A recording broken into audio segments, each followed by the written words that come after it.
ನಂಬಿಕೆ ಉಳ್ಳಂತ ಪ್ರತಿಯೊಬ್ಬ ಮನುಷ್ಯನು ದೇವರ ಆಲಯವಾಗಿದ್ದೀರಿ. ನೀವೇನಾಗಿದ್ದೀರಿ? ದೇವರ ಆಲಯ.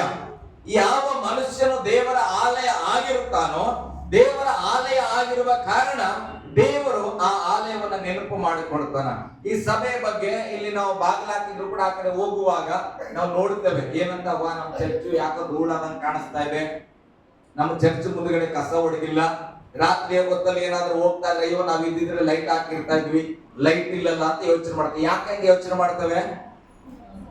ಇದು ನಮ್ಮ ಸಭೆ, ಗಟ್ಟಿಯಾಗಿ ನಿಮ್ ಸಭೆ, ಇದು ನಮ್ಮ ಸಭೆ, ಇದು ನಿಮ್ ಸಭೆ ಆಗಿರುವ ಕಾರಣ ನಿಮ್ಗೆ ಇದ್ರ ಮೇಲೆ ದೃಷ್ಟಿ ಬರ್ತದೆ. ಹಾಗೆ ನೀನು ದೇವರ ಸಭೆ ಆಗಿದ್ರೆ ದೇವರು ನಿನ್ನ ಕಡೆಗೆ ದೃಷ್ಟಿಯನ್ನ ತೋರಿಸುವನಾಗಿದ್ದಾನೆ. ಹಲ್ಲೆಲೂಯ. ಅದಷ್ಟು ನನ್ನ ಸಭೆ ಆಗಿದ್ದಾನೆ, ನನ್ನ ಸಭೆ ಯಾಕೋ ಕಣ್ಣೀರಲ್ಲಿ ಇದೆಯಲ್ಲ, ನನ್ನ ಸಭೆ ಯಾಕೋ ದುಃಖದಲ್ಲಿ ಇದೆಯಲ್ಲ, ನನ್ನ ಸಭೆ ಯಾಕೋ ಒಂದು ರೋಗದಲ್ಲಿ ಇದೆಯಲ್ಲ, ನನ್ನ ಸಭೆ ಯಾಕೋ ಸ್ವಲ್ಪ ಡಿಸ್ಟರ್ಬ್ ಆಗ್ತಾ ಇದೆಯಲ್ಲ, ನನ್ನ ಸಭೆಗೆ ಹೋಗಿ ನಾನು ಏನ್ ಮಾಡಬೇಕು? ಶುದ್ಧ ಮಾಡಬೇಕು. ಹಲ್ಲೆಲೂಯ. ಎಲ್ಲಾ ಸಭೆಗಳ ಬಗ್ಗೆ ಚಿಂತೆ ಇಲ್ಲ, ನಾನು ಡೈರೆಕ್ಟ್ ಮಾತಾಡ್ತೇನೆ. ಅಲ್ಲಿ ಹೋಗ್ತಾ ಇರ್ತಾರೆ, ಮೆಥಡಿಸ್ಟ್ ಸಭೆ ಕಟ್ತಾ ಇದೆ, ಇನ್ನ ಕಟ್ಟಿಲ್ಲ, ನಾನೇನು ಎದೆ ಹೊಡ್ಕೊಂಡು ಅಳ್ತಾ ಇದ್ದೇನ? ಯಾಕೆ? ನನಗೆ ಅದು ಸಂಬಂಧ ಇಲ್ಲ. ಹಲ್ಲೆಲೂಯ. ಡೈರೆಕ್ಟ್ ಆಗಿ ಹೇಳೋದಾದ್ರೆ ಸಭೆ ಎಲ್ಲ ನಮ್ಗೆ ಸಂಬಂಧಪಟ್ಟಿದೆ, ಆದ್ರೆ ಯಥಾರ್ಥವಾಗಿ ಹೇಳ್ತೇನೆ. ನನ್ನ ಸಭೆ ನಾವು ಕಟ್ಟುವ ಸ್ವಂತ ಸಭೆ ಆಗಿದ್ರೆ ಏನ್ ಮಾಡ್ತೇವೆ? ಅಯ್ಯೋ ಇನ್ನ ಕಟ್ಟಿಲ್ಲ, ಎಲ್ಲ ಬರ್ರಿ, ಅದ್ರ ಮೇಲೆ ಕೈ ತೋರಿಸ್ರಿ, ಪ್ರಾರ್ಥನೆ ಮಾಡ್ರಿ, ಅದಕ್ಕೋಸ್ಕರ ಉಪವಾಸ ಮಾಡಿ. ಮೆಥಡಿಸ್ಟ್ ಆಗಿ ಮಾಡಿವಾ? ಇಲ್ಲ. ಮತ್ತೊಂದು ಯಾವ್ದು ಸಭೆ ಕಟ್ತಾ ಇದ್ರೆ ಉಪವಾಸ ಮಾಡ್ತೇವೆ? ಇಲ್ಲ. ನಮ್ಮ ಸಭೆಗಾಗಿ ನಾವೇನ್ ಮಾಡ್ತೇವೆ? ಉಪವಾಸ ಮಾಡ್ತೇವೆ, ಹಣ ಕೊಡ್ತೇವೆ, ಕೆಲಸ ಮಾಡ್ತೇವೆ, ಅದಕ್ಕಾಗಿ ಚಿಂತೆ ಮಾಡ್ತೇವೆ, ಎಲ್ಲವನ್ನ ಮಾಡಿದ ಕಾರಣ ಅದು ನನ್ನ ಸಭೆ. ಹಲ್ಲೆಲೂಯ. ಗಟ್ಟಿಯಾಗಿ ಹಲ್ಲೆಲೂಯ. ದೇವರು ಹಾಗೆ ಹಗಲು ರಾತ್ರಿ ನಿನ್ನ ಬಗ್ಗೆ ಯೋಚಿಸಬೇಕು. ದೇವರು ನಿನಗೆ ಸಹಾಯ ಮಾಡ್ಬೇಕಂದ್ರೆ ಬಹಳ ಸಿಂಪಲ್, ನೀನು ದೇವರ ಆಲಯವಾಗಿ ಬದಲಾಗಬೇಕು ಪ್ರಿಯರೇ. ಹಲ್ಲೆಲೂಯ. ಯಾವಾಗ ನೀನು ದೇವರ ಸಭೆಯಾಗಿ ಬದಲಾಗ್ತೀಯೋ, ನೀನು ಕೇಳದೇ ಇರು, ದೇವರಿಗೆ ಆತನ ಸಭೆಯ ಮೇಲೆ ಮನಸ್ಸುಂಟು. ಹಲ್ಲೆಲೂಯ. ಗಟ್ಟಿಯಾಗಿ ಹಲ್ಲೆಲೂಯ. ಅದಕ್ಕೆ ಕಳೆದ ದಿವಸ ಅಮ್ಮವರು ಒಂದು ವಾಗ್ದಾನವನ್ನ ಇಟ್ಟರು, ನನ್ನ ಫೋಟೋ ಹಾಕಿ. ನನಗೆ ಬಹಳ ಸಂತೋಷ ಆಯ್ತು. ಪೇತ್ರನೇ, ನೀನು ಬಂಡೆ ಆಗಿದ್ದೆ, ನಿನ್ನ ಮೇಲೆ ನಾನು ಏನ್ ಮಾಡ್ತೇನೆ? ನನ್ನ ಸಭೆಯನ್ನು ನಾನು ಕಟ್ಟುತ್ತೇನೆ, ಪಾತಾಳದ ಸೈತಾನನ ಶಕ್ತಿಯು ಕೂಡ ನಿನ್ನ ಮುಂದೆ ನಿಲ್ಲಲಾರದು. ಹಲ್ಲೆಲೂಯ. ಅಂದ್ರೆ ನಾನು ಸಭೆಯಾಗಿ ಕಟ್ಟಬೇಕ್ರಿ. ಸಭೆ ಅಂದ್ರೆ ಬಿಲ್ಡಿಂಗ್ ಕಟ್ಟೋದಲ್ಲ. ನೀನು ಒಂದು ಸಭೆ, ನಿನ್ನನ್ನ ವಾಕ್ಯದಿಂದ ಕಟ್ಟಬೇಕು. ಹೇಳ್ರಿ, ವಾಕ್ಯದಿಂದ ಕಟ್ಟಬೇಕು. ಯಾರಿಗಾದ್ರೂ ಬಾಯಿಪಾಠ ಇದ್ದಿದ್ದು ಒಂದು ಎರಡು ವಚನ ಹೇಳ್ರಿ ನೋಡು.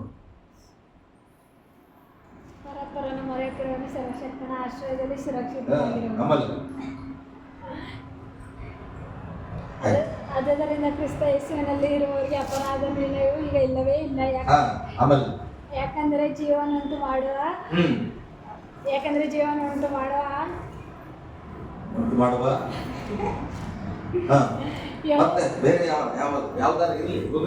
ಯೆಹೋವನು ನನಗೆ ಕೃಪೆಯನ್ನು ಕೊರತೆ ಪಡುವನು, ಆತನು ನನ್ನ ಹಸಿರು ಗಾವಲುಗಳಲ್ಲಿ ತಂಗಿಸುತ್ತಾನೆ.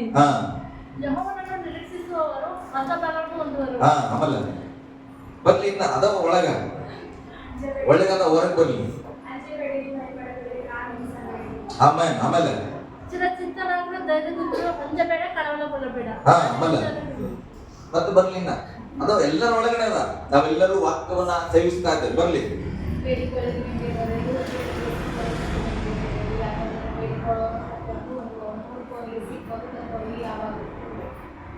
ಮತ್ತೆ ಯಾರಾದ್ರು ಇನ್ನು ನನಗೊಂದು ವಚನ ಬೇಕು, ನಿಮ್ ಕಡೆಯಿಂದ ಬರ್ಬೇಕಾದ್ರೆ ನಾವು ಹುಡುಕ್ತಾ ಇದ್ದೇನೆ. ಇದೆ ನಿಮ್ಮ ಒಳಗಡೆ ಇದೆ, ಬರ್ಲಿ. ಇನ್ನ ಪಟ ಪಟ ವಾಕ್ಯಗಳು, ಕೃಪೆಯ ವಾಕ್ಯಗಳು ಬರ್ಬೇಕು.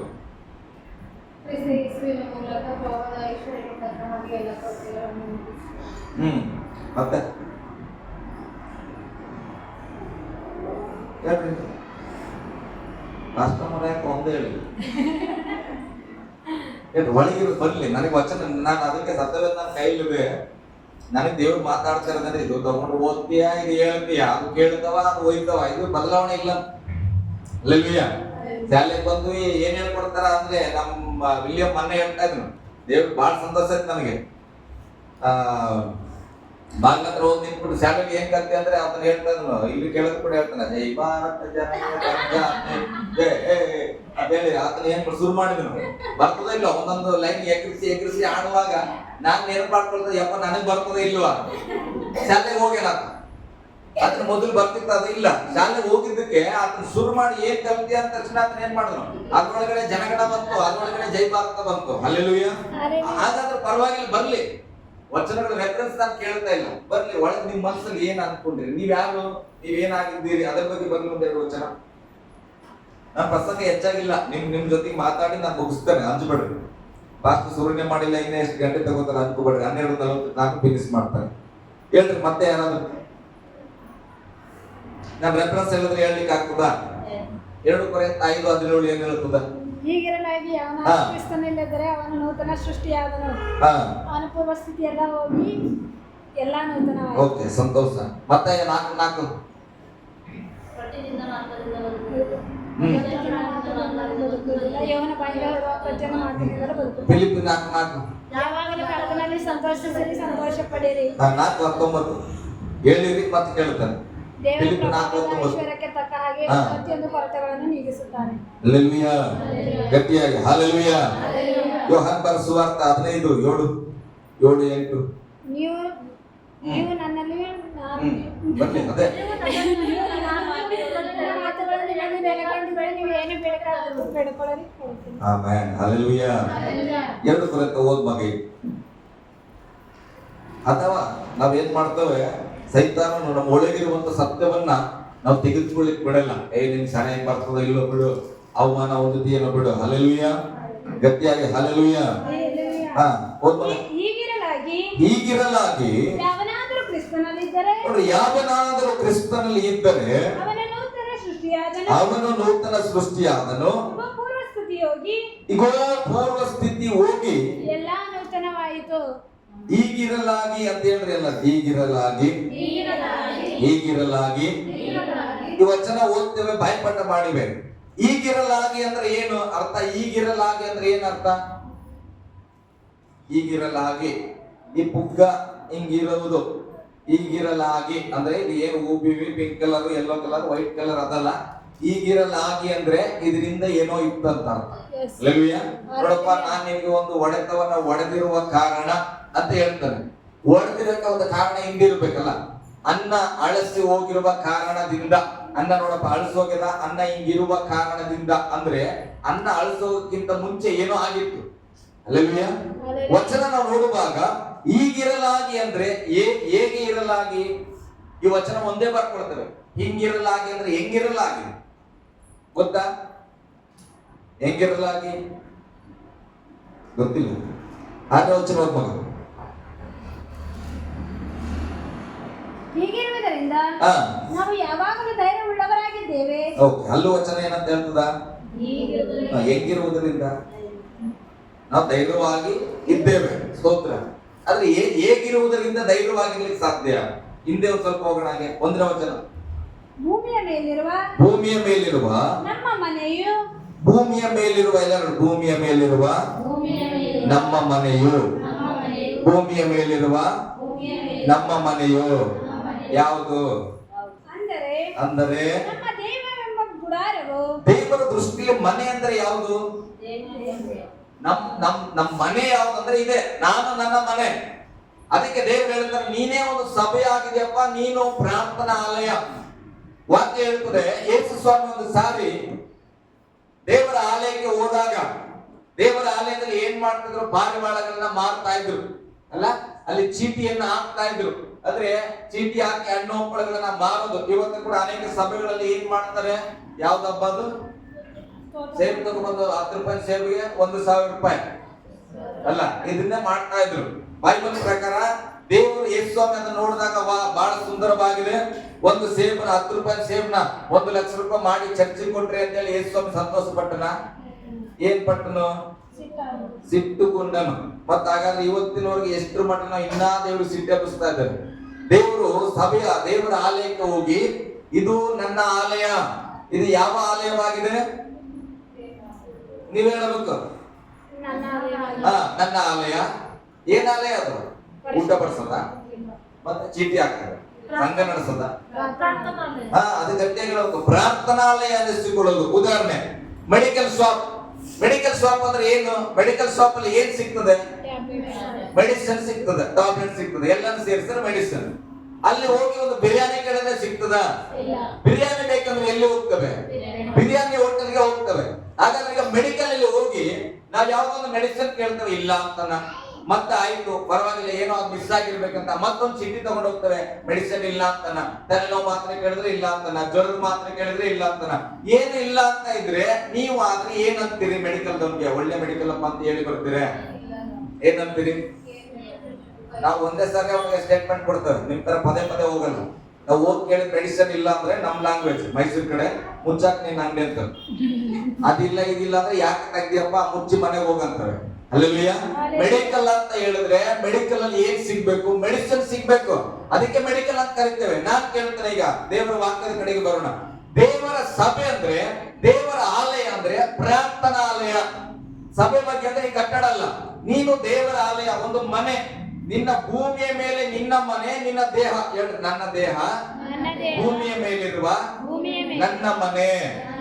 ಅದಕ್ಕೆ ಕೆಲವರು ಹೆಣ್ಮಕ್ಳು ಹೇಳ್ತಾರೆ, ಬದುಕಕ್ಕೆ ಮನೆ ಬೇಡೇನ, ದೇವ್ರು ಕೊಟ್ಟಾನ ಮನೇನ, ಅದಕ್ಕೆ ಬದುಕಿದೆ, ಇಲ್ಲಾಂದ್ರೆ ಸಾಯ್ತಿ. ನಾವ್ ಅನ್ಕೊಡ್ಬೇಕಂತ ಬದುಕಂದ್ರೆ ನಾವು ಕಟ್ಟಿರೋ ಮನೆ ಅಂತ ಅಲ್ಲ. ಬದುಕಲಕ್ಕೆ ಒಂದು ಮನೆ ಬೇಕು.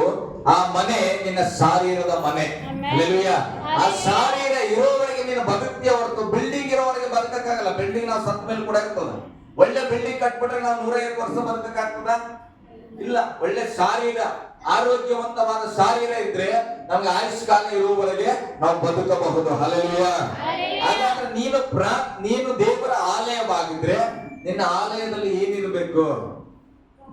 ಪ್ರಾರ್ಥನಾಲಯ ಇರಬೇಕು. ಹಲ್ಲೆಲೂಯಾ. ಅಂದ್ರೆ ಪ್ರಾರ್ಥನೆ ಇರಬೇಕು. ಈಗ ನಾನು ಕೇಳ್ತೇನೆ, ನಾವೆಲ್ಲರೂ ಹೇಳ್ತೇವೆ, ನಾನು ಕ್ರಿಸ್ತನ ಆಲಯ, ನಾನು ದೇವರ ಸಭೆ, ನನ್ನ ಒಳಗಡೆ ಯೇಸು ಇದ್ದಾನೆ. ಹಾಗಾದ್ರೆ ಯೇಸುವಿನ ಮನೆಯಾಗಿ ಈ ಮನೆಯಲ್ಲಿ ಪ್ರಾರ್ಥನೆ ಇದೆನಾ? ಹಲ್ಲೆಲೂಯಾ. ಯೇಸು ಅಂದ್ರೆ ಏನು? ಯೇಸು ಅಂದ್ರೆ ಯಾರು? ದೇವರು. ಯೇಸು ಅಂದ್ರೆ ಅಂದ್ಬಿಟ್ರಿ, ದೇವ್ರು ಹೇಳ್ಬೇಡ್ರಿ, ವಾಕ್ಯದ ಪ್ರಕಾರ ಯೇಸು ಅಂದ್ರೆ ಏನು? ಏನಮ್ಮ ಪಾಸ್ಟಮ್ಮ? ವಾಕ್ಯ. ಹಲ್ಲೆಲೂಯಾ. ಈಗ ಇದು ದೇವರ ಆಲಯ ಅಂದ್ರೆ ಈ ಆಲಯದ ಒಳಗೆ ದೇವರು ಇರ್ಬೇಕಲ್ಲ. ಆ ದೇವರು ಯಾರಂದ್ರೆ ವಾಕ್ಯ. ಆ ವಾಕ್ಯ ನನ್ನ ಒಳಗಡೆ ಇಲ್ಲ ಅಂದ್ರೆ ಸುಮ್ಮನೆ ಇದು ಖಾಲಿ ಆಲಯ ಅಷ್ಟೇ, ದೇವರ ಆಲಯ ಅಲ್ಲ. ಹಲ್ಲೆಲೂಯಾ. ಅರ್ಥ ಆಗ್ತದ? ಮೆಡಿಕಲ್ ಶಾಪ್ ಅಂತ ಹಾಕಿದ ಮೇಲೆ ಮೆಡಿಸಿನ್ ಇದ್ರೆ ಅದು ಮೆಡಿಕಲ್ ಶಾಪ್, ಇಲ್ಲ ಅಂದ್ರೆ ಒಂದು ಶಾಪ್ ಅಷ್ಟೇ. ಆದ್ರೆ ಮೆಡಿಕಲ್ ಅನ್ನೋದನ್ನ ತೆಗೆದಾಕ್ಬೇಕಾಗ್ತದೆ. ಹಾಗೆ ನಿನ್ನ ಜೀವಿತದಲ್ಲಿ ನಾನು ಕೇಳ್ತೇನೆ, ನೀನ್ ನಿಜವಾಗಿ ದೇವರ ಸಭೆ ಆಗಿದ್ಯಾ, ಬರೀ ಯಾವ್ದೋ ಒಂದು ಸಭೆ ಆಗಿದ್ಯಾ? ಸಭೆ ಅಂದ್ರೆ 2-3 ಸೇರುವ ಸ್ಥಳನೆಲ್ಲ ಸಭೆ ಅಂತ ಕರೀತಾರೆ ಅಲ್ಲ. ಸಂಘದವ್ರು ಬಂದ್ರೆ ಒಂದ್ 3-4 ಜನ ಏನಂತಾರ, ನೋಡ್ರಮ್ಮ ಸಭೆ ಸೇರಿ ನಮ್ಮನ್ನ ಕರೀರಿ, ನಾವು ಬರ್ತೇವೆ. ಊರಲ್ಲಿ ಒಂದು ನ್ಯಾಯ ತೀರ್ಪು ಮಾಡ್ಬೇಕು, ಸಭೆ ಸೇರಿ ಅಂತ. ಹಲ್ಲೆಲೂಯಾ. ಮೀಟಿಂಗ್ ಗಳನ್ನ ಸಭೆ ಅಂತ ಕರೀತಾರೆ. ಆದ್ರೆ ದೇವರ ಸಭೆ ಅಂತ ಹೇಳುವಾಗ ದೇವರ ವಾಕ್ಯ, ದೇವರ ಪ್ರಾರ್ಥನೆ ನಿನ್ನ ಜೀವಿತದಲ್ಲಿ ಇರಬೇಕು. ಪಕ್ಕದಲ್ಲಿ ಕೈ ಕೊಟ್ಟು ಹೇಳ್ರಿ, ಪ್ರಾರ್ಥನೆ ಇಲ್ಲದೆ ನೀನು ದೇವರ ಆಲಯ ಆಗಲ್ಲ. ಓಕೆ, ಓದ್ರಿ. ಈಗ 1ನೇ ವಚನ ಮುಂದೆ ಓದ್ರಿ. ನಮ್ಮ ದೇಹವೆಂಬ ಗುಡಾರವು ಕಿತ್ತು ಹಾಕಲ್ಪಟ್ಟರು, ದೇವರಿಂದ ಉಂಟಾದ ಒಂದು ಕಟ್ಟಡವು, ದೇವರಿಂದ ಉಂಟಾದ ಒಂದು ಕಟ್ಟಡವು ಪರಲೋಕದಲ್ಲಿ ನಮಗುಂಟೆಂದು ಬಲ್ಲೆವು. ಇಲ್ಲಿ ಕೀರ್ತನೆ ಕೊರಿಂಥದವರಿಗೆ ಬರೆದ ಪತ್ರಿಕೆಯಲ್ಲಿ ಪೌಲನು ಹೇಳ್ತಾ ಇದ್ದಾನೆ, ಈ ಶಾರೀರ ಅಂಬತಕ್ಕಂಥ ಮನೆಯನ್ನ ಒಂದು ದಿನ ಕಿತ್ತಾಕಿದ್ರು ಕೂಡ ನನಗಾಗಿ ಪರಲೋಕದಲ್ಲಿ ಒಂದು ಕಟ್ಟಡ ಉಂಟು ಅಂತ ಅವನು ತಿಳ್ಕೊಂಡನ. ಈ ಬೈಬಲ್ ಅನ್ನು ಅನೇಕ ವರ್ಷದಿಂದ ಓದ್ತಾ ಇದ್ರು. ನಾವು ತಿಳ್ಕೊಂಡಿದ್ದೇವ, ಈ ಶಾರೀರ ಒಂದು ದಿನ ಸತ್ತು ಬಿದ್ರು ಪರವಾಗಿಲ್ಲಪ್ಪ, ನನಗೆ ಶಾಶ್ವತವಾದ ಒಂದು ಕಟ್ಟಡ ಪರಲೋಕದಲ್ಲಿ ಇದೆ. ಹಲ್ಲೆಲೂಯಾ. ಕೆಲವು ಸಾರಿ ನಾನು ಯೋಚನೆ ಮಾಡ್ತೇನೆ, ಪರಲೋಕದಲ್ಲಿ ನಮಗಾಗಿ ಬಿಡಾರಗಳನ್ನ ದೇವರು ಕಟ್ತಾ ಇದ್ದಾನೆ, ಮನೆಗಳನ್ನ ಕಟ್ತಾ ಇದ್ದಾನೆ ಅಂತ. ಹಲ್ಲೆಲೂಯಾ. ಸ್ವಲ್ಪ ಸಂಕ್ಷಿಪ್ತವಾಗಿ ಹೇಳ್ತೇನೆ ಕೇಳ್ರಿ. ಮನೆಯನ್ನ ಕಟ್ಟುವಾಗ ನಾವು ಕಿಚನ್ ರೂಮ್ ಕಟ್ತೇವೆ, ಸ್ನಾನ ಮನೆ ಕಟ್ತೇವೆ, ಬೆಡ್ರೂಮ್ ಕಟ್ತೇವೆ, ಹಾಲ್ ಕಟ್ತೇವೆ, ಇನ್ನ ಸ್ಟೋರ್ ರೂಮ್, ದುಡ್ಡಿದವರು ಬಹಳಷ್ಟು ರೂಮ್ಗಳು ಕಟ್ತಾರೆ. ಹಲ್ಲೆಲೂಯಾ. ಆದ್ರೆ ಪರಲೋಕದ ಬಿಡಾರದಲ್ಲಿ ನಮಗಾಗಿ ಒಂದು ಮನೆ ಸಿದ್ಧವಾಗ್ತದೆ ಅಂತ ನಂಬಿದ್ದೇವೆ. ಪರಲೋಕದಲ್ಲಿ ಹೋದ್ಮೇಲೆ ನೀವು ಅಡಿಗೆ ಮಾಡ್ಬೇಕಾ, ಊಟ ಮಾಡಕ್ಕೆ?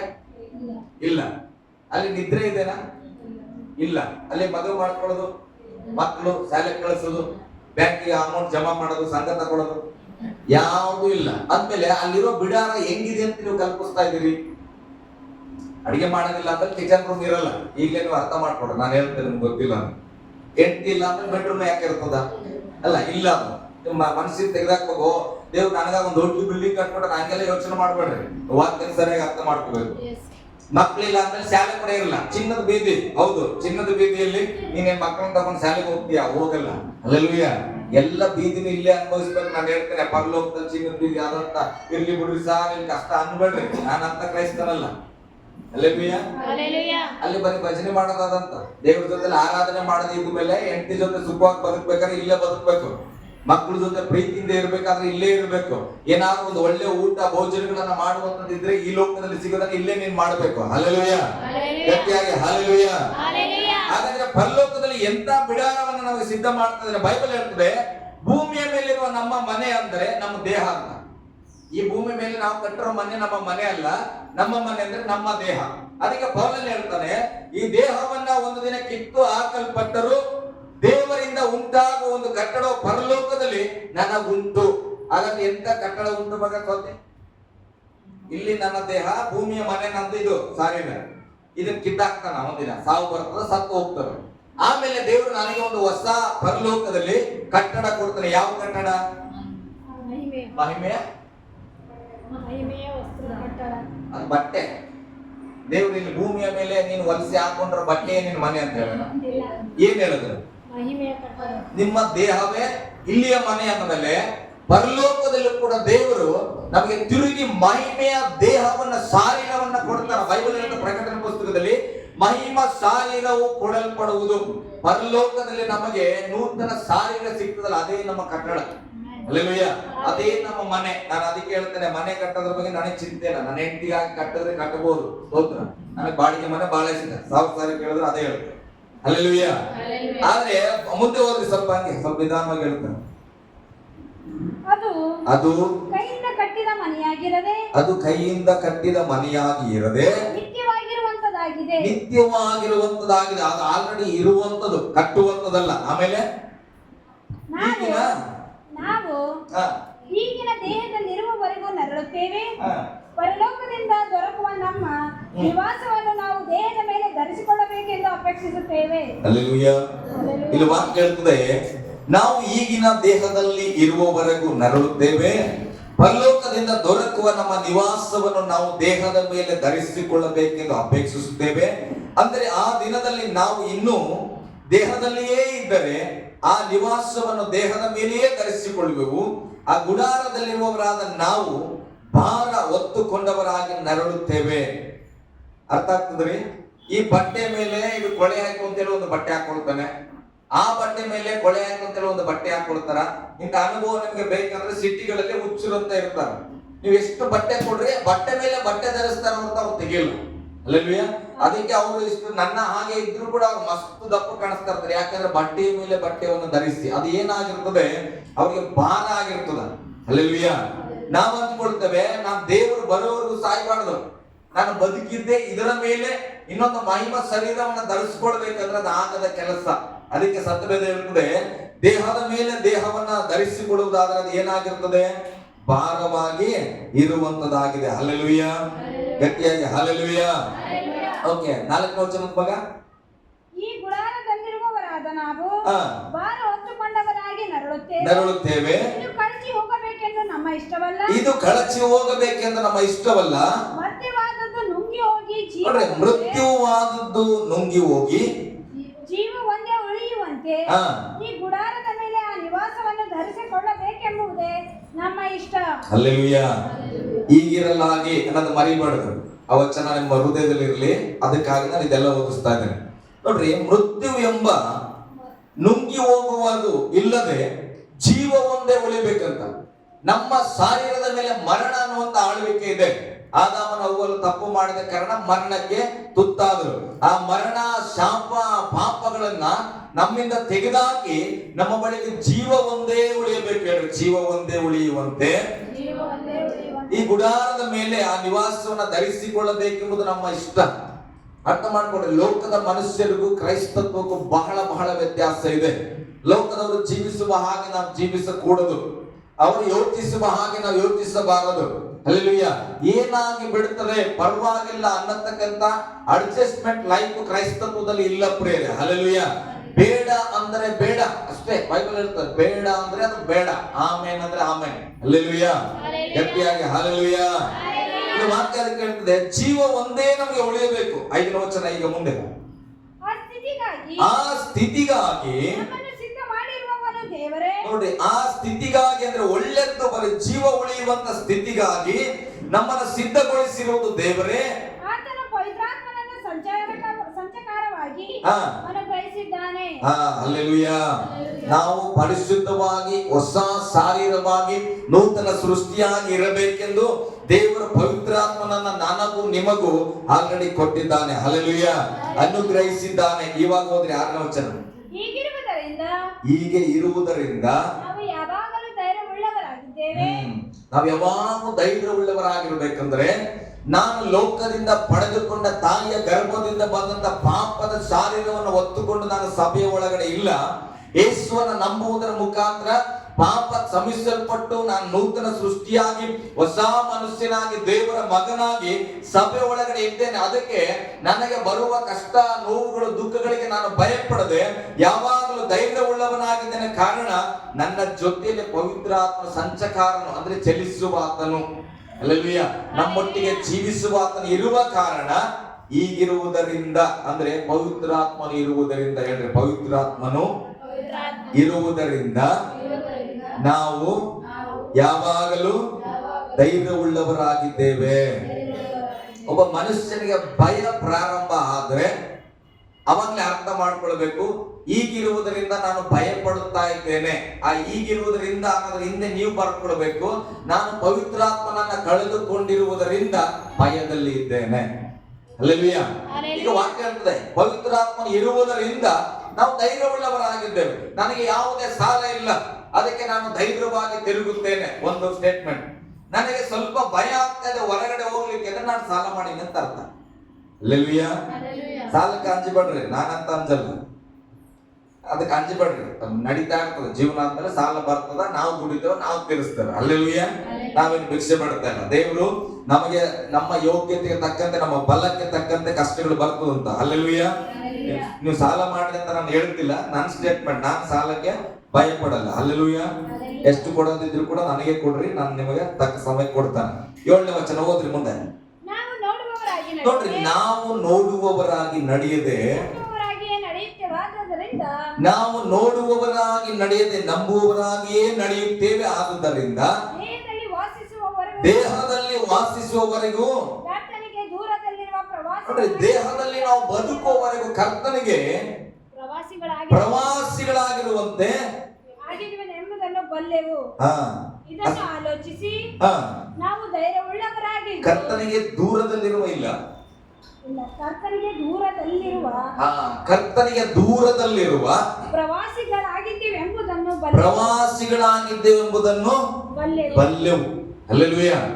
ನಾವು ಯೇಸು ಸ್ವಾಮಿನ ನಂಬಿದ್ದೇವೆ, ರಕ್ಷಣೆ ಹೊಂದಿದ್ದೇವೆ, ಆದರೂ ಕೂಡ ದೇವರ ರಾಜ್ಯದಿಂದ ಸ್ವಲ್ಪ ದೂರದಲ್ಲಿದ್ದೇವೆ. ನಿಜವಾದ ನಾವು ದೇವರ ಮಕ್ಕಳು, ದೇವರ ರಾಜ್ಯ ನಮ್ಮ ಒಳಗಡೆ ಇದೆ, ದೇವರು ನಮ್ಮ ಒಳಗಡೆ ಇದ್ದಾರೆ. ಆದ್ರೆ ಬೈಬಲ್ ಹೇಳ್ತದೆ, ಸ್ವಲ್ಪ ನಾವು ದೂರದಲ್ಲಿದ್ದೇವೆ. ಮತ್ತೆ ನಾವು ದೇವರನ್ನ ಪರಿಪೂರ್ಣ ಶಾರೀರಿಕವಾಗಿ ಸೇರುವಂತ ಒಂದು ದಿನ ಉಂಟು. ಹಲ್ಲೆಲೂಯಾ. ಗಟ್ಟಿಯಾಗಿ ಹಲ್ಲೆಲೂಯಾ. ಅಲ್ಲಿಯವರೆಗೆ ನಾವು ಹೇಗಿದ್ದೇವೆ? ಪ್ರವಾಸಕ್ಕೆ ಬಂದಿರುವ ಜನರಂತೆ ನಾವಿದ್ದೇವೆ. ಹೇಳ್ರಿ, ಪ್ರವಾಸಕ್ಕೆ. ಈಗೆಲ್ಲ ಟೂರ್ ಹೋಗ್ತೀರಿ, ಒಂದು ವಾರ ಸಿಮ್ಲಾಕ್ ಹೋಗ್ಬಿಟ್ರಿ ಅಂತ ಇಟ್ಕೊಡು. ಸಿಮ್ಲಾ ಅಂದ್ರೆ ಗೊತ್ತಾಯ್ತಾ? ಇಲ್ಲ ಸಿಂಗಾಪುರ್ಗೆ ಹೋದ್ರೆ ಅಂತ ಇಟ್ಕೊಡು. ಅಲ್ಲಿ ಹೋದಾಗ ಒಂದು ವಾರ ಟೂರ್ಗೆ ಹೋಗಿದ್ರೆ ಅಲ್ಲೇ ಉಳ್ಕೊಂಡ್ಬಿಡ್ತೀರ? ಅಲ್ಲಿ ಇದ್ದೀರಿ. ಅದ್ರ ಅರ್ಥ ಏನು? ಅಲ್ಲಿ ಹೋದಾಗ ನೀವು ಹೇಳ್ತಾರೆ, ನಾವು ಕರ್ನಾಟಕದಿಂದ ಬಂದಿವ್ರಿ, ನಾವಿಗೆ ಟೂರ್ ಬಂದಿವ್ರಿ, ಸ್ವಲ್ಪ ನಮ್ಮ ಊರಿಂದ ದೂರ ಇದ್ದೇವ್ರಿ. ಅದು ನಮ್ಗೆ ಒಂದು ಗೊತ್ತು, ದೂರ ಇರುವ ಊರನ್ನ ಬಿಟ್ಟು ನಾವ್ ಏನ್ ಮಾಡ್ತೇವೆ? ತಿರುಗಿ ನಮ್ಮ ಊರಿಗೆ ನಾವು ಹೋಗುತ್ತೇವೆ. ಹಲ್ಲೆಲೂಯಾ. ಹಾಗೆ ಈ ಭೂಮಿಯಲ್ಲಿ ಬದುಕಿರುವ ದಿನವೆಲ್ಲ ನಮಗೊಂದು ನೆನಪಿರ್ಬೇಕು, ದೇವರಿಂದ ನಾವು ಈ ಲೋಕಕ್ಕೆ ಒಂದು ಪ್ರಯಾಣ ಬಂದಿದ್ದೇವೆ. ಹಲ್ಲೆಲೂಯಾ. ದೇವರು ನಮ್ಮನ್ನು ಸೃಷ್ಟಿಸಲ್ಪಟ್ಟನು, ದೇವರು ನಮ್ಮನ್ನು ರೂಪಿಸಿ ಈ ಲೋಕಕ್ಕೆ ಕಳಿಸಿದ್ದಾನೆ. ಇಲ್ಲಿ ಇರುವವರೆಗೆ ನಮಗೊಂದು ನೆನಪಿರಬೇಕು, ತಿರುಗಿ ನಾನು ಎಲ್ಲಿಂದ ಬಂದಿದ್ದೀನೋ ಅಲ್ಲೇ ಹೋಗ್ಬೇಕು. ಹಲ್ಲೆಲೂಯಾ. ಇಲ್ಲಿ ಬಂದಾಗ ನಮ್ಮ ಜೀವಿತವನ್ನ ಕೆಡಿಸಿಕೊಂಡು ನಾವು ಸಿಮ್ಲಾಕ್ಕೆ ಹೋಗಿದ್ವಿ, ಕಾಶ್ಮೀರಕ್ಕೆ ಹೋಗಿದ್ವಿ ಅಂತೇಳಿ ಅಲ್ಲೇ ಒಂದು ದೊಡ್ಡ ಕಳತನ ಮಾಡಿದ್ವಿ. ಆಮೇಲೆ ನೋಡಪ್ಪ 7 ದಿನ ಆಯ್ತು, ನಿನ್ ಟೂರ್ ಮುಗಿತು, ನಿನ್ ಮನೆಗೆ ಹೋಗಂತ ಕಳಿಸ್ತಾರ. ಬಾಯ್, ನೀ ಊರವ ಇಲ್ದರ ಏನ್ ಮಾಡೋದು? ನೀ ನಮ್ಮೂರಾಗೆ ಇರಂತ. ಯಾಕೆ? ಆ ಊರಾಗ ನಾವು ಕಳ್ತನ ಮಾಡಿದ್ವಿ. ಹಲ್ಲೆಲೂಯಾ. ಅದಕ್ಕೆ ನಮ್ಮೂರ ಅದಲ್ಲ, ನಮ್ಮೂರ ಅಲ್ಲಿದೆ, ಅಪ್ಪ ಅಮ್ಮ ಎಲ್ಲರೂ ಅದಾರ ಅಂದ್ರೂ ಕೂಡ ಏನ್ ಮಾಡ್ತಾರೆ ಇಲ್ಲಿಯವರು, ನೀನ್ ಇಲ್ಲೇ ಇರಪ್ಪ ಅಂತ ಹೇಳಿ ಇಟ್ಕೊಂಡು ಚೆನ್ನಾಗಿ ಟೈಮ್ ಊಟ ಕೊಟ್ಟು ಕೈ ಕಾಲೆಲ್ಲ ಒತ್ತುತ್ತಾರೆ. ಹಿಂಗ ಮಾಡ್ತಾರ? ಹೆಂಗಾಗ್ತದ ಹಾಗಾದ್ರೆ? ಗಟ್ಟಿಗೆ ಹೇಳ್ರಿ ಅದನ್ನ. ಶಿಕ್ಷೆ ಕೊಡ್ತಾರೆ. ಇವತ್ತು ನಾವು ನಮ್ಮ ಈ ಭೂಲೋಕದಲ್ಲಿ ಶಿಕ್ಷೆಯಲ್ಲಿದ್ರೆ ಇದೇ ಕಾರಣ. ನಾವ್ ಇಲ್ಲಿಂದ ಬಂದ್ವಿ, ನಮ್ ಕೆಲಸ ಯಾಕೆ ನಾವ್ ಇಲ್ಲಿ ಬಂದ್ವಿ, ಯಾರ ಮುಖಾಂತರ ಬಂದ್ವಿ, ನಾವು ತಿರುಗಿ ಎಲ್ಲಿ ಹೋಗ್ಬೇಕಾಗಿದೆ, ಅಲ್ಲಿ ಹೋಗುವವರೆಗೆ ನಾವು ಇಲ್ಲಿ ಒಂದು ಹೊಸ ಪ್ರಾಂತದಲ್ಲಿ ಇದ್ರೆ ಇಲ್ಲಿ ರೂಲ್ಸ್ ಪ್ರಕಾರ ನಾವು ಪರಿಶುದ್ಧವಾಗಿ ಜೀವಿಸಿ ಜಾಗ್ರತೆ ಉಳ್ಳವರಾಗಿದ್ದು ನಮ್ಮ ಸಮಯ ಬಂದಾಗ ನಮ್ಮ ಊರಿಗೆ ನಾವು ವಾಪಸ್ ಹೋಗ್ಬೇಕು. ಹೋಗುವ ಸಮಯ ಬರೋದ್ರೊಳಗಡೆ ನಾವು ಇಲ್ಲಿ ಏನಾದ್ರೂ ಮಾಡಬಾರ್ದನ್ನ ಮಾಡಿದ್ರೆ ಸಮಯ ಬರ್ತದೆ, ಬಸ್ ಕೂಡ ಬರ್ತದೆ, ವಿಮಾನ ಕೂಡ ಬರ್ತದೆ, ಅದು ಹೋಗ್ತದೆ, ನಾವು ಇಲ್ಲೇ ಇರ್ತೇವೆ. ಅಲ್ಲೆಲ್ಲೂಯ್ಯ. ಅರ್ಥ ಆಗಿರ್ಬೇಕಂತ ನಾನು ಅನ್ಕೊಳ್ತೇನೆ. ಯೇಸು ಸ್ವಾಮಿ ಬಂದಾಗ ಕೂಗೋದಿಲ್ಲ ಅಂತ. ಯಾಕ್ರಿ ಅವ್ರದ್ ಬನ್ರಿ ಅಂತ ಬಸ್ಸಿನವ್ರು ಕರೆದಂಗ್ ಕರೆಯಲ್ಲ. ಕಣ್ಣು ಮುಚ್ಚಿ ತೆಗಿಯೋಷ್ಟ್ರಲ್ಲಿ ಏನ್ ಮಾಡ್ಬಿಡ್ತಾರ, ಪ್ರಯಾಣ ಮುಗಿಸ್ಕೊಂಡು ಎಲ್ಲರೂ ಹೋಗಿರ್ತಾರ. ನಾನು ನೀನು ಇಲ್ಲೇ ಇರ್ಬೇಕಾಗ್ತದ. ಹಲ್ಲೆಲೂಯ್ಯ. ಗಟ್ಟಿಯಾಗಿ ಹಲ್ಲೆಲೂಯ್ಯ. ಈಗಿರುವುದರಿಂದ ಹೇಳ್ರಿ, ಹಿಂಗಿರೋದ್ರಿಂದ ನಾವು ಹುಷಾರಿರ್ಬೇಕು. ಯಾವಾಗ ಬರ್ತದೋ ಗೊತ್ತಿಲ್ಲ ಬಸ್ಸು. ನಾವು ಟೂರ್ಗೆ ಹೋದಾಗ ನಮ್ಗೆ ಗೊತ್ತು 7 ದಿನ ಆದ್ಮೇಲೆ ಇದೇ ಟೈಮಿಗೆ ಬಸ್ ಬರ್ತದ್ರಿ, ಇಲ್ಲೇ ಬರ್ತದೆ, ಇದೇ ಸ್ಟಾಪ್ ಅಂತ ಹೇಳಿರ್ತಾನೆ. ಆದ್ರೆ ನಾವು ಬಂದಿರೋ ಪ್ರವಾಸ, ಭೂಮಿಯ ಪ್ರವಾಸಕ್ಕೆ ಹಿಂತಿರುಗಿ ಹೋಗುವ ಸಮಯ ಗೊತ್ತಿಲ್ಲ. ಬಸ್ ಯಾವಾಗ ಬರ್ತದೋ ಗೊತ್ತಿಲ್ಲ, ಯಜಮಾನ ಯಾವಾಗ ಬರ್ತಾನೋ ಗೊತ್ತಿಲ್ಲ. ಆ ಕ್ಷಣ ಈ ವಾಕ್ಯ ಹೇಳುವಾಗ ಕೂಡ ಬರ್ಬೋದು. ವಾಕ್ಯ ಹೇಳ್ತಾನೆ ಬಸ್ ಹತ್ತುವ ಸಮಯ ಬರ್ಬೋದು. ಆದ್ರೆ ಇಲ್ಲಿ ಪರಿಶುದ್ಧವಾಗಿದ್ರೆ ಮಾತ್ರ ಬಸ್ ಹತ್ತಲಿಕ್ಕೆ ಸಾಧ್ಯ. ಅಲ್ಲೆಲ್ಲೂಯ್ಯ. ಹತ್ತಿಸ್ಕೊಡೋದಂದ್ರೆ ಆಯ್ತು ಸ್ವಾಮಿ ಅಂತೇಳಿ ಹೋಗ್ತೇವೆ. ದೇವ್ರೇನಾದ್ರೂ ಸಮಯ ಬಂದು ಬೇಡಪ್ಪ ಬೈಕ್ ಹಿಡ್ಕೊಂಡು ವಾಕ್ಯ ಹೇಳ್ತಾರೆ, ನನ್ನ ಸಂಬಂಧ ಇಲ್ಲ ಅಂದ್ರೆ ಏನ್ ಮಾಡ್ಬೇಕು? ಅಲ್ಲೆಲ್ಲೂಯ್ಯ. ಗಟ್ಟಿಯಾಗಿ ಹಲ್ಲೆಲೂಯ್ಯ. ನೀವು ಕೇಳ್ತಾ ಇರೋ ಮನಸ್ಸಲ್ಲಿ ನಾನು ಎಷ್ಟರವ್ನು ಯಾಕೆ ದೇವ್ರ ಮೇಲೆ ಮಾಡ್ಕೋಬೇಕು? ನಾನು ವಾಕ್ಯ ಕೇಳುವಾಗ ನಿಮ್ಮ ಮನಸ್ಸು ಒಳಗಡೆ ಬರ್ಲಿ, ದೇವ್ರು ಯಾಕೆ ನೆನ್ಪು ಮಾಡ್ಕೋಬೇಕು ನನ್ನ, ದೇವ್ರು ಯಾಕೆ ನನ್ನ ಬಸ್ ಹತ್ತಿಸ್ಕೊಡ್ಬೇಕು, ದೇವ್ರ ರಾಜ್ಯದಲ್ಲಿ ನಾನು ಇರ್ತೇನೆ ಅಂತ ಹೇಗೆ ನನಗೆ ಭರವಸೆ? ಹಲ್ಲೆಲೂಯ್ಯ. ಹೋದ್ರಿ, ಮುಂದೆ ಹೋದ್ರಿ, ಬಲ್ಲೆವು ನೋಡ್ರಿ, ಇದನ್ನ ಆಲೋಚಿಸಿ, ಎಲ್ಲರೂ ಇದನ್ನ ಆಲೋಚಿಸಿ. ನಾವು ಧೈರ್ಯ ಉಳ್ಳವರಾಗಿದ್ದು ದೇಹವನ್ನ ಬಿಟ್ಟು ಕರ್ತನ ಬಳಿಯಲ್ಲಿ ಇರುವುದೇ ಉತ್ತಮವೆಂದು ಎಣಿಸುತ್ತೇವೆ. ಅವ್ರು ಹೇಳ್ತಾರೆ, ಅಪ್ಪ ಜಲ್ದಿ ಸತ್ತೋಗಿ ಈ ಶಾಲೆನ ಬಿಟ್ಟು ದೇವ್ರ ಬಳಿಗೆ ಹೋಗ್ಬಿಟ್ರೆ ಸಾಕಂತ. ಇವತ್ತು ನಾನು ಶುದ್ಧನು, ಪರಿಶುದ್ಧನು, ನಾಳೆಗೆ ಏನಾಗ್ತದೋ ಪೌಲನು ಹೇಳ್ತಾನೆ, ಇವತ್ತು ನಾನು ಶುದ್ಧನಾಗಿದ್ದೇನೆ, ನೀತಿವಂತನಾಗಿದ್ದೇನೆ, ನಾಳೆ ಏನಾಗುವುದು ನಾನಿಲ್ಲಿ ಬಲ್ಲೆನು. ಅಲ್ಲೆಲೂಯ್ಯ. ನಾಳೆ ಹೋಗುವಾಗ ಯಾರು ಇದ್ದಿಲ್ಲ, 1 ಕೋಟಿ ರೂಪಾಯಿ ಬ್ಯಾಗಲ್ಲಿ ಬಿದ್ದಿತ್ತು. ನಾನು ಪರಿಶುದ್ಧನ್ ಪಾಸ್ಟರ್, 1 ಕೋಟಿ ಬಿದ್ದದ್ದು. ಯಾರು ಆ ಕಡೆ ಈ ಕಡೆ ನೋಡ್ತಾನೆ, ಇವತ್ತು ಪರಿಶುದ್ಧ, ನಾಳೆ 1 ಕೋಟಿ ನೋಡಿ, ಯಪ್ಪ 1 ಕೋಟಿ ತಗೊಂಡಂದ್ರ ದೊಡ್ಡ ಚರ್ಚ್ ಕಟ್ಟಿ ದೊಡ್ಡ ಬಾಕ್ಸ್ ತಗೊಂಡು ಮಿಂಚಿನಂತ ಬದುಕ್ಬೋದು ಅಂತ ಹೇಳಿ ಏನ್ ಮಾಡ್ತಾನೆ, ಆ 1 ಕೋಟಿನ ಎತ್ತಿ ಬ್ಯಾಗ್ನ ಜೇಬಲ್ಲಿ ಹಾಕೊಂಡು ನಾನು ಹೆಗಲೆಲ್ಲ ಹಾಕೊಂಡು ಮನೆಗೆ ಹೋಗ್ಬಿಟ್ರೆ ನಾನು ನೀತಿವಂತನ? ಇವತ್ತು ಆಗಿದ್ದೆ, ನಾಳೆ ನಾನು ನೀತಿಯನ್ನ ಕಳ್ಕೊಂಡಿದ್ದೇನೆ. ಹಾಗಾದ್ರೆ ಆ ಬ್ಯಾಗ್ ಎತ್ಕೊಂಡು ಹೋಗುವ ಸಮಯದಲ್ಲಿ ಬಂದ್ರೆ ಬಸ್ ಯಾವಾಗ ಬರ್ತಾ ಇರ್ಬೇಕು ನಮ್ಮ ಕಣ್ ಮುಂದೆ. ಹೋಗೋ ಬಸ್ಸು ಯೇಸು ಸ್ವಾಮಿ ಬರೋದು ಇಟ್ಕೊಬೇಡ್ರಿ. ನಾನು ಯಾವಾಗ ಹೇಳ್ತೀನಿ, ಯೇಸು ಸ್ವಾಮಿ ಬಹಳ ದಿನಕ್ಕೆ ಬರ್ತಾನ ಅನ್ಕೋಬೇಡ್ರಿ. ನೀವು ಹೋಗೋದು ಹತ್ರದಲ್ಲ ಅದ. ಯೇಸು ಸ್ವಾಮಿ ಇನ್ನ 10 ವರ್ಷ ಬಿಟ್ಟು ಬರ್ಲಪ್ಪ ಭೂಮಿಗೆ, ಚಿಂತೆ ಮಾಡ್ಬೇಡ್ರಿ. ನೀವೇನು 10 ವರ್ಷ ಇರ್ತೀರಿ, ನಮ್ಗೇನಾದ್ರು ದೇವ್ರ ಒಂದು ದೊಡ್ಡ ಊಟ ಹೊಡೆದ್ ಕಟಾಕೆನ ಯಾರು ಬಿಡಿಸ್ಕೊಂಡ್ ಬರ್ಬಿಡೋದು ಇಲ್ಲ. ನಮ್ ಟೈಮ್ ಬಂದ್ರೆ ಯೇಸು ಸ್ವಾಮಿ ಬರ್ಲಿಲ್ಲ ಅಂದ್ರೆ ನಾವೇ ಹೋಗ್ಬೇಕಾಗ್ತದ. ಹಲ್ಲೆಲೂಯ್ಯ. ಗಟ್ಟಿಯಾಗಿ ಹಲ್ಲೆಲೂಯ್ಯ. ಅದಕ್ಕೆ ವಾಕ್ಯ ಹೇಳ್ತದೆ, ನಾವು ಏನಾಗಿದ್ದೇವೆ, ಶಾರೀರವನ್ನು ಬಿಟ್ಟು ದೇವರ ಬಳಿಗೆ ಹೋಗೋದು ನನಗೆ ಇಷ್ಟ. ಪೌಲ ಹೇಳ್ತಾನೆ, ಈ ಬದುಕೋದಕ್ಕಿಂತ ನಾನು ಸತ್ತು ದೇವರ ಬಳಿಯಲ್ಲಿ ಹೋಗೋದು ನನಗೆ ಇಷ್ಟ, ಆದ್ರೆ ಆತ್ಮಹತ್ಯೆ ಮಾಡ್ಕೊಳಂಗಿಲ್ಲ. ಅಲ್ಲೆಲೂಯ್ಯ. ಹಂಗಂತೇಳಿ ನಾವು ಓಡ್ ಹೋಗಿ ಯಾವ್ದೋ ಬಸ್ಸಿಗೆ ಹತ್ತಂಗಿಲ್ಲ. ನಮ್ ಬಸ್ ಬರೋವ್ರಿಗೆ ನಾವ್ ಏನ್ ಮಾಡ್ಬೇಕು, ಪರಿಶುದ್ಧವಾಗಿ ನಾವು ವೆಯ್ಟ್ ಮಾಡ್ಬೇಕು. ಹೇಳ್ರಿ, ವೆಯ್ಟ್ ಮಾಡ್ಬೇಕು. ಮುಂದೆ ಹೋದ್ರೆ ಹೆಂಗೆ? ಆದುದರಿಂದ ನೋಡ್ರಿ, ನಾವು ದೇಹವೆಂಬ ಮನೆಯಲ್ಲಿ ಇದ್ದರೂ ಸರಿಯೇ, ಅದನ್ನು ಬಿಟ್ಟಿದ್ದರೂ ಸರಿಯೇ ಮೆಚ್ಚುವವರಾಗಿರಬೇಕೆಂಬುದೇ ನಮ್ಮ ಗುರಿಯಾಗಿದೆ. ಸ್ತೋತ್ರ. ಹಲ್ಲೆಲೂಯ್ಯ. ನನ್ನ ಸ್ಟೇಟಸ್ ಗಳೆಲ್ಲ ಇಂಥವಿರ್ತಾವ. ನಾನು ಬದುಕಿದ್ರು ಸರಿ, ಸತ್ತಿದ್ರು ಸರಿ, ನನ್ನ ಚಿಂತೆ ಏನಂದ್ರೆ ದೇವರ ಬಳಿಯಲ್ಲಿ ನಾನು ಇರಬೇಕು. ಹಲ್ಲೆಲೂಯ್ಯ. ದೇವರ ದೃಷ್ಟಿ ಮೆಚ್ಚುಗೆ ಆಗಿದ್ರೆ ನಮ್ಗೆ ಸಾಕು. ನಾವು ದೊಡ್ಡ ಸಭೆ ಕಟ್ತೇವೋ, ಹಣ ಸಂಪಾದನೆ ಮಾಡ್ತಾನೆ ಚಿಂತೆ ಇಲ್ಲ. ನನಗೆ ಒಂದು ಆಸೆ, ಈ ಶಾರೀರದಲ್ಲಿ ಇದ್ರು ಸರಿ, ಈ ಶಾರೀರ ಬಿಟ್ಟು ಅರಸುಬಾರ್ಸು ಸತ್ತೋದ್ರು ಅಂದ್ರೂ ಪರವಾಗಿಲ್ಲ, ಸತ್ತೋದ್ರು ಕೂಡ ಎಲ್ಲಿ ಇರಬೇಕು, ದೇವರಿಗೆ ಮೆಚ್ಚುಗೆ ಆಗಿರಬೇಕು. ಹಲ್ಲೆಲೂಯ್ಯ. ನೋಡ್ರಿ, ಮನೆ ಈ ಶಾರೀರದಲ್ಲಿ ಬದುಕಿರುವವರಿಗೆ ಮಾತ್ರ ಅಲ್ಲ, ನಾನು ಬದುಕಿರೋವರೆಗೂ ದೇವ್ರ ಮೆಚ್ಚುಗೆ ಆಗಿದ್ರೆ ಸಾಕು ಅಂದ್ಬೇಡ್ರಿ. ಒಂದು ಉದಾಹರಣೆ ನಾನು ಹೇಳ್ತೇನೆ, ಕೇಳಿಸ್ಕೊಡ್ರಿ. ಒಂದು ಪ್ರಾರ್ಥನಾ ಉದಾಹರಣೆ. ಒಂದು ಕುಟುಂಬ ಇದ್ದಿತ್ತಂತ. ಒಂದು ಕುಟುಂಬದಲ್ಲಿ ಗಂಡ ಹೆಂಡತಿ ಮಕ್ಕಳಿದ್ದು. ಆ ಕುಟುಂಬದಲ್ಲಿ ಒಂದು ದಿನ ಪ್ರಾರ್ಥನೆ ಮಾಡುವಂತ ಸನ್ನಿವೇಶ ಬರುತ್ತೆ. ನಿಮಗೆ ಕೆಲವರು ಗೊತ್ತು, ಆದ್ರೆ ಕೇಳಿಸ್ಕೊಡು, ಜಾಗ್ರತೆ ಇರ್ಬೇಕು ನಮ್ಮ ಮಾತು, ನಮ್ಮ ಪ್ರಾರ್ಥನೆ ಮೇಲೆ. ಗಂಡ ಹೆಂಡತಿಗೆ ಜಗಳ ಪ್ರಾರಂಭ ಆಗ್ಬಿಡ್ತು. ಗಂಡ ಹೆಂಡತಿಗೆ ಇಬ್ರು ಜಗಳ ಆಗ್ಬಿಡ್ತು. ಹೆಂಡತಿಗೆ ಗಂಡ ಒಂದು 4 ಗೇಟ್ ರಮ ಹೊಡೆದು ಬಿಟ್ಟನು. ಹೆಂಡತಿ ಸಿಟ್ಟು ಬಂತು. ದೇವ್ರ ಹತ್ರ ಹೋಗಿ ಆಕೆ ಪ್ರಾರ್ಥನೆ ಮಾಡಕ್ಕೆ ಕೂತ್ಕೊಂಡ್ರು. ಪ್ರಾರ್ಥನೆ ಮಾಡಿದ್ರು, ದೇವ್ರೇ ಸ್ತೋತ್ರ ಸ್ತೋತ್ರ ಸ್ತೋತ್ರ ಸ್ತೋತ್ರ ಅಂತ ಹೇಳಿ ಪ್ರಾರ್ಥನೆ ಮಾಡಿದ್ರು. ದೇವ್ರೆ ಇಂಥ ಗಂಡ ಯಾಕೆ ಕೊಟ್ಟು, ಹಿಂಗೆ ಹೊಡೆದು ಹಂಗೆ ಹೊಡೆದು. ಅಳುವಾಗ ದೇವರಿಗೆ ಬಹಳ ಕರುಣೆ ತುಂಬಂತು. ನನ್ನ ಮಗಳು ಯಾಕೆ ಒಳಗತ್ತಾಳ ಅಂತ ಹೇಳಿ ದೇವ್ರು ಪ್ರತ್ಯಕ್ಷ ಆದನಂತ. ಪ್ರತ್ಯಕ್ಷ ಆಗಿ ಕೇಳಿದ್ರು, ಮಗಳೇ ನಾನು ನಿನ್ನ ಪ್ರಾರ್ಥನೆಯನ್ನು ಮೆಚ್ಚಿದ್ದೇನೆ, ಏನ್ ಬೇಕು ಅಂತ ಕೇಳಿದ್ರೆ ಆ ಹೆಂಡತಿ ಹೇಳಿದ್ರು, ಸ್ವಾಮಿ ನನ್ ಗಂಡ ನನ್ ಹೊಡೆದು ಹಿಂಸೆ ಮಾಡತ್ತಾನ, ಆಕಿಗೆ ಅವನು ನಿನ್ ಮನುಷ್ಯನಾಗಿ ಇಟ್ಬೇಡ, ಅವ ಮನುಷ್ಯ ಅಲ್ಲ ಆತ ಹಂದಿ ಅದನ, ನೀನ್ ಏನ್ ಮಾಡತ್ತಾನ ಹಂದಿನೇ ಮಾಡೋಣ. ಅಲ್ಲೆಲ್ಲೂಯ್ಯ. ಕೇಳಿರೋರು ನೆನಪು ಬರ್ತಾ ಇರ್ತದೆ, ಕೇಳಿಸ್ಕೊಡ್ರಿ ಮತ್ತೊಂದ್ ಸಾರಿ ಅನುಭವದಲ್ಲಿ. ಈಗ ಗಂಡ ಏನಾದನು, ದೇವ್ರ ಪ್ರಾರ್ಥನೆ ಮೆಚ್ಚಿ ತಥಾಸ್ತು ಅಂತ ಹೇಳಿದ್ರು, ಆಮೇಲೆ ಹಾಗೆ ಆಗ್ಲಿ. ಗಂಡ ಏನಾಗ್ಬಿಟ್ಟನು, ಹಂದಿ ಆದನು. ಈಗ ಹಂದಿಯಾಗಿರುವ ಪ್ರಾಣಿ ಪಕ್ಷಿಗಳು ಸ್ತುತಿ ಮಾಡ್ತಾವಿಲ್ಲ, ಮಾಡ್ತದ, ಸೊಳ್ಳೆ ಕೂಡ ಸ್ತುತಿ ಮಾಡ್ತದ ದೇವರಿಗೆ. ಈಗ ಹಂದಿಯಾಗಿರುವ ಗಂಡ ಸ್ತೋತ್ರ ಮಾಡಕ್ ಶುರು ಮಾಡಿದ್ರು. ಹಂದಿಯಾಗಿನೇ ದೇವರೇ ಸ್ತೋತ್ರ ಸ್ತೋತ್ರ ಸ್ತೋತ್ರ ಸ್ತೋತ್ರ ಅಂತ ಪ್ರಾರ್ಥನೆ ಮಾಡಿದ್ರು. ಈಗ ಆತರ ಪ್ರಾರ್ಥನೆ ಮೆಚ್ಚಿದ್ರು. ದೇವರೇನ್ ಪಕ್ಷಪಾತಿ ಅಲ್ಲಲ್ಲ. ಹೆಂಡತಿ ಪ್ರಾರ್ಥನೆ ಕೂಡ ಕೇಳಿದ್ರು, ಗಂಡನ ಪ್ರಾರ್ಥನೆ ಕೇಳ್ತಾನೆ. ಜಾಗೃತಿಯಾಗಿರ್ರಿ. ಹಲ್ಲೆಲೂಯಾ.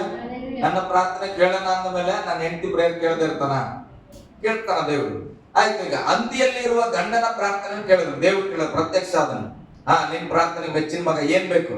ಇದ್ರ ಒಂದು ಸಿಟ್ಟು, ನನ್ನ ಹೆಂಡತಿಗೆ ಊಟ ಹಾಕಿನಿ, ಬಟ್ಟೆ ತಂದಿನಿ, ಎಲ್ಲ ಮಾಡಿನಿ, ಆದ್ರೆ ನನ್ನ ಹೆಂಡತಿ ಒಂದು ಏಟು ಹೊಡೆದಿಕ್ಕೆ ನನ್ನ ಹಂದಿ ಮಾಡ್ಯಾಳ. ಸಿಟ್ಟು ಬಂದದ. ಈಗ ಗಂಡ ಪ್ರಾರ್ಥನೆ ಏನು, ಸ್ವಾಮಿ ನನ್ನನ್ನು ಈ ಪರಿಸ್ಥಿತಿಗೆ ತಂದ ನನ್ನ ಹೆಂಡತಿ ಈ ಪರಿಸ್ಥಿತಿ ಅನುಭವ ಆಗ್ಬೇಕು, ನನ್ನ ಹೆಂಡತಿನೂ ಕೂಡ ನೀನು ಹಂದಿ ಮಾಡು. ಹಲ್ಲೆಲೂಯಾ. ಹೆಂಡತಿ ಏನಾದಳು, ಹಂದಿ ಆದ. ನೋಡ್ರಿ, ಪ್ರಾರ್ಥನೆಗೆ ಉತ್ತರ ಸಿಗುವಾಗ ಎಂತದ ಕೇಳ್ಯಾರ ಅಲ್ಲ. ಓಕೆ. ಈಗ ಮಕ್ಕಳು ಪಾಪ ಅಳಕತ್ತಾವ. ಅಪ್ಪ ಹಂದಿ ಆಗ್ಯಾನ, ಅಮ್ಮ ಹಂದಿ ಆಗ್ಯಾನ, ಹೆಂಗೆ ಜೀವನ ನಡೆಸ್ಬೇಕು? ಮಕ್ಕಳು ಅಳತಾ ಅಳತಾ ಜಪ ಮಾಡಿದ್ರು. ಸ್ವಾಮಿ ದೇವ್ರೇ ಸ್ತೋತ್ರಯ ಸ್ತೋತ್ರ. ಮಕ್ಕಳು ಪ್ರಾರ್ಥನೆ ಅಂತ ದೇವ್ರು ಬೇಗ ಬರ್ತಾನ. ಅದಕ್ಕೆ ನಿಮ್ ಮಕ್ಕಳು ಪ್ರೇಯರ್ ಕಲಿಸ್ರಿ. ಪ್ರಾರ್ಥನೆ ಮಾಡಕ್ ಕೇಳಿದ್ರು.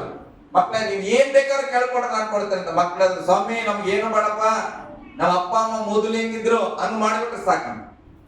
ಅಲ್ಲೆಲ್ಲೂಯ್ಯ. ಈಗ ಅವ್ರ ಅಪ್ಪ ಅಮ್ಮ ಏನಾದ್ರು ಮೊದಲು ಹೆಂಗಿದ್ರು ಹಂಗಾದ್ರು. ಮೊದಲು ಹೆಂಗಿದ್ರು ಅವರು ಮನುಷ್ಯರಂತ ಇದ್ರು, ಅದು ಸ್ತೋತ್ರ. ಅದು ಬಿಡ್ರಿ, ಮತ್ತೆ ಹೆಂಗಿದ್ರು ಜಗಳ ಮಾಡ್ಕೊಳಂಗಿದ್ರು. ತಂದೆ ತಾಯಿ ಅಂತ ಮಕ್ಕಳ ಮನಸ್ಸು. ತಂದೆ ತಾಯಿ ಏನ್ ಮಾಡಿದ್ರು, ಗಂಡನ ಹಂದಿ ಆಗ್ಲಿ ಅಂದ್ರು. ಹಂದಿ ಆಗಿದ್ ಗಂಡ ಏನ್ ಮಾಡಿದ್ರು, ಹೆಂಡತಿ ಮೇಲೆ ಇರೋ ಕೋಪಕ್ಕೆ ಹೆಂಡತಿನ ಹಂದಿ ಆಗ್ಲಿ ಅಂದ್ರು. ಮಕ್ಕಳು ಅವ್ರನ್ನೇ ನೋಡಿ ಕಲ್ತಾರಲ್ಲ. ಮಕ್ಕಳು ಪ್ರಾರ್ಥನೆ ಮಾಡೋ ಕೂಡ ಜ್ಞಾನ ತೆರೆದಿಲ್ಲ, ಮಕ್ಕಳಿಗೂ ಗೊತ್ತಿಲ್ಲ. ಸ್ವಾಮಿ ನಮ್ ತಂದೆ ತಾಯಿ ಮನುಷ್ಯರಾಗಿರ್ಲಪ್ಪ, ಒಳ್ಳೆ ಮನುಷ್ಯರಂತ ಕೂಡ ಕೇಳಿಲ್ಲ ಅವು. ಮೊದಲು ಹೆಂಗಿದ್ರೆ ಹಂಗೆ ಆಗ್ಲಿ ಅಂದ್ರೆ 3 ಜನ ಪ್ರಾರ್ಥನೆಯನ್ನು ದೇವರು ಮೆಚ್ಚಿದ್ರು. ಆ ಮನೆಗೆ ಏನಾದ್ರು ಲಾಭ ಆಗಿದೆ? ಪ್ರಾರ್ಥನೆ ಮಾಡಿಲ್ಲ ಅಂತೆಲ್ಲ, ಪ್ರಾರ್ಥನೆಗೆ ಉತ್ತರ ಕೇಳದೆ ಕೆಲವ್ರು ಗೊತ್ತಿಲ್ಲ. ಏನು ದೇವ್ರು ಬಂದ್ಬಿಟ್ರೆ ಅಕಸ್ಮಾತ್ ಇಲ್ಲೇ ಬಂದು ಏನ್ ಕೇಳ್ತೀರ? ಈ ಸಭೆಲ್ಲ ಬಂದ್ಬಿಟ್ರೆ ದೇವ್ರು ಏನ್ ಬೇಕು ಅಂತ ಕೇಳಿದ್ರೆ ಏನ್ ಕೇಳ್ತೀರಿ? ಏನ್ ಕೇಳ್ತೀರಿ? ಮತ್ತೆ ನೀನ್ ದೇವ್ರು, ನಾನೇ ದೇವ್ರು, ನೀ ಕೇಳಿದ ಆಗ್ತದ ನಿಜ ಹೇಳು. ಏನ್ ಬೇಕು? ಅದನ್ನ ಇದ್ದೇ ಆಲ್ರೆಡಿ ಅದ್ ಬಿಡು, ಇರ್ತೇನೆ ನಾನು. ದೇವ್ರು ಮಾತಾಡುತ್ತದೆ. ಈಗ ನೀನು ಬೇರೆ ಏನ್ ಬೇಕು? ಏನ್ ಬೇಕಾದ್ರೆ ಕೇಳ್ಕೊ, ನಾನು ಕೊಡ್ತೇನೆ. ಸ್ವತಃ ಏನ್ ಬೇಕು? ಸ್ವತಃ ಏನ್ ಬೇಕು? ಬರತ್ ದುಕಾನ್ ಬೇಕು ಕೇಳ್ತ. ಏನ್ ಬೇಕು? ಏನ್ ಬೇಕು ಕೇಳ್ರಿ. ಏನ್ ಬೇಕಮ್ಮ? ನಾನು ಒಂದ್ ಹೇಳ, ನಮ್ಗೆ ಸರಿಯಾಗಿ ದೇವ್ರು ಸಡನ್ ಆಗಿ ಬಂದ್ರೆ ಏನ್ ಕೇಳ್ಬೇಕು ಗೊತ್ತಿಲ್ಲ ನಮ್ಗೆ. ಎಲ್ಲ ಸೊಂಚ್ ಮಾಡತ್ತೀವಿ ಅಂದ್ರೆ ಏನು ಹುಡುಕ್ತಾ ಇದ್ದೀವಿ. ಹೌದಾ? ಏನ್ ಬೇಕ್ತೀವ್ರಿ? ಸಭೆಗೆ ಬಂದ್ ಕೂತೀವಿ ನಾವು. ಅಂದ್ರೆ ನಮ್ ಸಭೆಗೆ ಬಂದಿದ್ವಿ, ನಾವು ದೇವ್ರ ಹತ್ರ ಏನ್ ಬೇಡ್ಕೊಳಕ್ ಬಂದಿವಿ ಅಂತ ನಮ್ಗೆ ಗೊತ್ತಿಲ್ಲ, ಸುಮ್ಮನೆ ಬಂದಿವಿ. ಸುಭಾಷ್ ಟೈಮ್ ಹೇಳಕ್ ಬೈತಾರೆ, ಸುಮ್ಮನೆ ಹೋಗ್ರೆ ಬಂದಿವಿ. ಅಲ್ಲೆಲ್ಲೂಯ್ಯ. ಏನ್ ಕೇಳ್ಕೋಬೇಕಂತ ಗೊತ್ತಿಲ್ಲ, ಮತ್ ಪ್ರೇಯರ್ ಮಾಡ್ತಾ ಇದ್ದೇವೆ. ದೇವ್ರ ಪ್ರತ್ಯಕ್ಷ ನಮ್ಗೆ ಉತ್ತರಗಳು ಯಾಕೆ ಸಿಕ್ಕಿಲ್ಲ ಅಂದ್ರೆ ಏನ್ ಬೇಕು ಅನ್ನೋದೇ ನಮಗೆ ಸರಿಯಾಗಿ ಗೊತ್ತಿಲ್ಲ. ಸಮಯಕ್ಕೆ ತಕ್ಕಂತೆ ಸುಮ್ಮನೆ ಒಂದ್ ಬಿರಿಯಾನಿ, ಒಂದ್ ಬಟ್ಟೆ, ಇದೆಲ್ಲ ಪ್ರಾರ್ಥನೆ ಉತ್ತರ ಎಲ್ಲ ಕೂಡ ಇದೆ. ಯಾರನ್ನ ಹೋಗಿ ಕೇಳ್ರಿ, ಉಣ್ತಾ ಇದಾರ, ತಿಂತಾ ಇದಾರ, ಮಕ್ಕಳಿಗೆ ಬೀಸ್ ಕಟ್ರ, ಅವೆಲ್ಲ ಆಗ್ತದೆ. ಹಾಗಾದ್ರೆ ನಾನು ಹೇಳಿದ್ ನಿಮ್ ದೇವ್ರ ಪ್ರತ್ಯಕ್ಷ ಏನ್ ಕೇಳಬೇಕು ಮೊದಲು ಅದನ್ನ ತೀರ್ಮಾನ ಮಾಡಿ. ಅಲ್ಲೆಲ್ಲೂಯ್ಯ. ನನ್ನ ಕುಟುಂಬ ಹೇಗಿದ್ರೆ ಚೆನ್ನಾಗಿರುತ್ತೆ ಅಂತ ಮೊದಲು ಕಲ್ಪಿಸ್ರಿ. ಧೈರ್ಯ ಬರೀರಿ. ನನ್ನ ಗಂಡ ಹೇಗಿರ್ಬೇಕು, ನನ್ನ ಮಕ್ಳು ಹೇಗಿರ್ಬೇಕು, ನನ್ನ ಕುಟುಂಬ ಹೇಗಿದ್ರೆ ಚೆನ್ನಾಗಿರ್ತದೆ. ದೇವ್ರು ಬಂದು ನೀನು ಕೇಳಿದ್ರೆ ನಿನ್ ಕುಟುಂಬ ಹೆಂಗಿರ್ಬೇಕು ಅಂತ ಆಸೆ ಪಡೋದು ಕೂಡ ನಿನಗೆ ಗೊತ್ತಿಲ್ಲ. ಒಬ್ಬರು ನನ್ನ ಗಂಡ ಕುಡಿಯೋದು ಬಿಟ್ಬಿಟ್ರೆ ಸಾಕ್ರಿ, ಕುಡಿಯೋದು ಬಿಟ್ಬಿಟ್ರು ಆಮೇಲೆ ಬಿಟ್ರೆ ನಿಜ ನಾಳೆ ಅಂತ ಕೆಲ್ಸಕ್ಕೆ ಹೋಗಲ್ಲ. ಕೇಳ್ಬಾರ್ದು ದೇವ್ರಿಗೆ, ಕೆಲ್ಸಕ್ಕೆ ಹೋಗ್ಬೇಕು ನನ್ನ ಗಂಡ ಅಂತ. ಕೇಳುವಾಗ ಏನ್ ಕೇಳ್ತೇವೆ? ಕುಡಿಯೋದ್ ಬಿಟ್ಬಿಟ್ಟು ಸಾಕಪ್ಪ ಬಿಟ್ಟನ. ಒಂದ್ ತಿಂಗಳಾದ್ಮೇಲೆ ಒಂದ್ ಕೆಲಸ ಮಾಡಲ್ರಿ. ನೀ ಹೇಳಿದ್ದೇನ ಪ್ರಾರ್ಥನೆ ಮಾಡುವಾಗ? ಕುಡಿಯೋದ್ ಬಿಟ್ಟು ಕೆಲ್ಸಕ್ಕೆ ಹೋಗಿ ನಮ್ ಜೊತೆ ಚೆನ್ನಾಗಿದ್ದು ನಮ್ ತಂದಾಕಿ ಒಳ್ಳೆಯ ಸುತ್ತ ಇದೆಲ್ಲ ಬೇಡಿಲ್ಲಲ್ಲ ನೀನು. ಪ್ರಾರ್ಥನೆಯಲ್ಲಿ ಚಿಕ್ಕುಂತನ ನಮ್ದು. ಕೊಡೋ ದೇವ್ರು ಎಲ್ಲ ಇಟ್ಕೊಂಡು ನಿಂತಾನ ಬುಟ್ಟ್ಯಾಗ. ನಾವ್ ಒಂದ್ ಟೈಮ್ ಊಟ ಕೊಟ್ಬಿಟ್ಟು ಸಾಕು. ಒಬ್ಬರು ಹಂಗೆ ವಯಸ್ಸಾಗಿದೆ ನಮ್ಮ ಅಪ್ಪ ಅಮ್ಮನಂತರ ಹಂಗ ಏನ್ರಿ ಟೈಮ್ಗೆ ಊಟ ಕೊಟ್ಟು ಸಾಕು ದೇವ್ರು ಕೊಟ್ಟೆನ ಊಟ. ಸಿದ್ದರಾಮಯ್ಯ ಅಕ್ಕಿ ಕೊಡ್ತಿಲ್ಲ, ಮತ್ತೆ ಉಣ್ಕೊಂಡು ಸುಮ್ಮನೆ ಮನೆಗಿರ್ಬೇಕು. ಸಾಕು ಊಟ ಬಟ್ಟೆ ಸಾಕಂತೇವಲ್ಲ. ಅಲ್ಲ ಒಂದ್ ಬರ್ತೇನೆ ಮಾಡ್ಕೊಂಡು ಯಾರೋ ಇಬ್ರು ಬಟ್ಟೆ ಕೊಡ್ತಾರ. ಒಂದ್ ವರ್ಷಕ್ಕೆ ಬರ್ತದ ಇಲ್ಲ. ಸ್ವಾಮೀಜಿಗಳು 2 ಬಟ್ಟೆ ಯೂಸ್ ಮಾಡೋದು. ಒಂದು ಒಗ್ದಾಕ್ತಾರ, ಒಂದು ಉಟ್ಕೋತಾರ, ಒಂದು ಒಗ್ದಾಕ್ತಾರ ಉಟ್ಕೋತಾರ, ಸಾಕು. ಅಂದ್ರೆ ನಮ್ಗೆ ಸುಖ ಜೀವಿತ ಅಂದ್ರೆ ಏನಂತ ಗೊತ್ತಿಲ್ಲ. ನಾವು ಮನಸ್ಸಲ್ಲಿ ಅಂದುಕೊಳ್ಳೋದೊಂದು, ನಾವು ಮಾತಾಡೋದೊಂದು. ನಾವು ಮಾತಾಡೋದೊಂದು, ದೇವ್ರ ಹತ್ರ ನಾವು ಕೇಳೋದೊಂದು. ಅದಕ್ಕೆ ನಮ್ಮ ಜೀವಿತಗಳು ಬಹಳ ಕನ್ಫ್ಯೂಸಲ್ ಅದ. ದೇವ್ರ ಹತ್ರ ಹೊಂದ್ಕೊಳ್ಳಿಗೂ ಕೂಡ ನಮ್ಗೆ ಗೊತ್ತಿಲ್ಲ. ನಮ್ಗೆ ಏನ್ ಲೈಫ್ ಬೇಕಂತ ಗೊತ್ತಿಲ್ಲ. ನಮ್ಮ ಕುಟುಂಬಕ್ಕೆ ಏನ್ ಅವಶ್ಯಕತೆ ಇದೆ ಅಂತ ಗೊತ್ತಿಲ್ಲ. ಸಿಟ್ಟಿನಲ್ಲೇ ಒಂದು ಪ್ರೇಯರ್ ಮಾಡ್ತೇವೆ, ದುಃಖದಲ್ಲೇ ಒಂದು ಪ್ರೇಯರ್ ಮಾಡ್ತೇವೆ, ಸಂತೋಷದಾಗ ಒಂದು ಪ್ರೇಯರ್ ಮಾಡಿ ಸಂತೋಷ ಆಗ್ಬಿಟ್ರೆ ನಾನು ಹೆಂಡತಿ ಯಾವಾಗ ಹೇಳ್ತಾರೆ, ಚಿನ್ನೋ ಏನ್ ಬೇಡ ಸಾಕು, ಹಿಂಗೇ ಇದ್ಬಿಟ್ಟು ಸಾಕಂತ. ನಾನು ಹೆಂಡತಿ ನಾನು ಹೇಳ್ತೇನೆ ಹಿಂಗೇ ಇದ್ಬಿಟ್ಟು ಸಾಕಂತೇವೆ ಅವತ್ತು. ಮತ್ತ ಆಮೇಲೆ ಹೋಗ್ತಾ ಇರುವಾಗ ಒಂದು ಹಾಡಿ ಕಾರ್ ಬೆಂಚ್ ಕಾರ್ ಹೋಗ್ತಾ ಇದ್ರೆ ನಾವು ಇಂಥ ಕಾರ್ ತಗೊಂಡ್ಬಿಡ್ಬೇಕು. ಅಲ್ಲ ನಿನ್ನೆ ಪ್ರೇಯರ್ ದೇವ್ರು ಕೇಳಿಸ್ಕೊಂಡು ತತಾಸ್ ತಂದಿರ್ತಾನ, ಅದ ಆಗಿರ್ಬೇಕು. ಈಗ ಮತ್ತ ಕಾರಿಗೆ ಅಪ್ಲಿಕೇಶನ್ ಹಾಕಿದ್ರೆ ನಾವಂತೂ ದೇವರೇ ಕಾರಿಗೆ ಪ್ರೇಯರ್ ಮಾಡಿದ್ವಿ, ನೀನು ಮೊದಲು ಏನ್ ಕೇಳಿದ್ವಿ? ಹಲ್ಲೆಲೂಯಾ. ಈಗಿರುವುದರಿಂದ ಹೇಳ್ರಿ, ಈಗಿರುವುದರಿಂದ ನಾವು ಹಿಂಗೆ ಇದ್ದೇವೆ. ಅದಕ್ಕೆ ಏನಾಗ್ಬೇಕು? ಈಗ ಬದಲಾಗ್ಬೇಕು. ನಾವು ಮಾತಾಡೋ ಮಾತುಗಳ ಮೇಲೆ ಜಾಗ್ರತೆ ಇರಲಿ. ಏನಾದ್ರೂ ಮಾತಾಡಬಾರ್ದು, ಸುಮ್ಮನೆ ಬಾಯಿ ಬಂದಿದ್ದು ಮಾತಾಡಬಾರ್ದು. ಹಲ್ಲೆಲೂಯಾ. ನಮ್ಮ ಮನೇಲಿ ಕೂಡ ಮಾತಾಡ್ತದೆ. ನಮ್ಮ ಶೀಬ ಹೇಳ್ತಾ ಇದ್ರು, ನಮ್ಮ ಮನೆಯಲ್ಲಿ ನಾವೇನ್ ಮಾತಾಡ್ತೇವೋ ಅದು ಆಗ್ತದೆ. ಹಲ್ಲೆಲೂಯಾ. ಅದು ಆಗ್ತದೆ ಅನ್ನೋ ನಂಬಿಕೆ ಮೇಲೆ ಯಾವಾಗ್ಲೂ ಏನ್ ಮಾತಾಡ್ಬೇಕು? ಗಟ್ಟಿಯಾಗಿ ಒಳ್ಳೇದ್ ಮಾತಾಡ್ಬೇಕು. 10ನೇ ವಚನ ಓದ್ರಿ ಈಗ. ಯಾಕೆಂದರೆ ಪ್ರತಿಯೊಬ್ಬನು ತನ್ನ ದೇಹದ ಮೂಲಕ ನಡೆಸಿದ ಒಳ್ಳೆಯದಕ್ಕಾಗಲಿ ಕೆಟ್ಟದಕ್ಕಾಗಲಿ ಸರಿಯಾಗಿ ಪ್ರತಿಫಲವನ್ನ ಹೊಂದುವುದಕ್ಕೋಸ್ಕರ ನಾವೆಲ್ಲರೂ ಕ್ರಿಸ್ತನ ನ್ಯಾಯಾಸನದ ಮುಂದೆ ಅಷ್ಟೇ. ಬಹಳ ಸಿಂಪಲ್. ನಾವು ಕಾಣಿಸ್ಕೊಳ್ಳಲ್ಲ ಅಂದ್ರೂ ಕೂಡ ದೇವ್ರಿಗೆ ಕಾಣಿಸ್ಬೋದು. ಇಲ್ಲಿ ವಾಕ್ಯ ಹೇಳ್ತಾನೆ, ನೀನು ಒಳ್ಳೇದು ಮಾಡಿಯೋ ಕೆಟ್ಟದಕ್ ಮಾಡಿಯೋ ಆದ್ರೂ ಕೂಡ ನಾವ್ ಏನು ಕಾರ್ಯ ಶಾರೀರದಲ್ಲಿ ಇದ್ದುಕೊಂಡು ನಮ್ಮ ಶರೀರದಲ್ಲಿ ವಾಸ ಮಾಡುವ ದಿನಮಾನವೆಲ್ಲ ನಾವು ಒಳ್ಳೆಯದನ್ನ ಮಾಡಿರ್ಲಿ ಕೆಟ್ಟದನ್ನ ಮಾಡಿರ್ಲಿ ಅದಕ್ಕೆ ಸರಿಯಾದ ಪ್ರತಿಫಲವನ್ನು ಹೊಂದುವುದಕ್ಕೋಸ್ಕರ ದೇವರ ನ್ಯಾಯಾಸನದ ಮುಂದೆ ನಾವು ಹೋಗೇ ಹೋಗ್ತೇವೆ. ಹಲ್ಲೆಲೂಯಾ. ಗಟ್ಟಿಯಾಗಿ ಹಲ್ಲೆಲೂಯಾ. ನಾನು ಬಹಳ ಒಳ್ಳೇದ್ ಮಾಡಿದ್ದೇನೆ, ಯಾರಿಗೆ ಹೇಳ್ಬೇಡ. ನೀನು ಒಳ್ಳೆತನಕ್ಕೆ ಒಳ್ಳೆ ಪ್ರತಿಫಲ ಸಿಕ್ಕೇ ಸಿಗ್ತದೆ. ಹಲ್ಲೆಲೂಯಾ.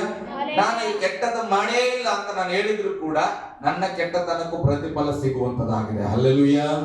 ಗಟ್ಟಿಯಾಗಿ ಹಲ್ಲೆಲೂಯಾ. ಓಕೆ, 11ನೇ ವಚನ. ನಿಜ ಹೇಳ್ರಿ, ಓದ್ರಿ ವಚನ.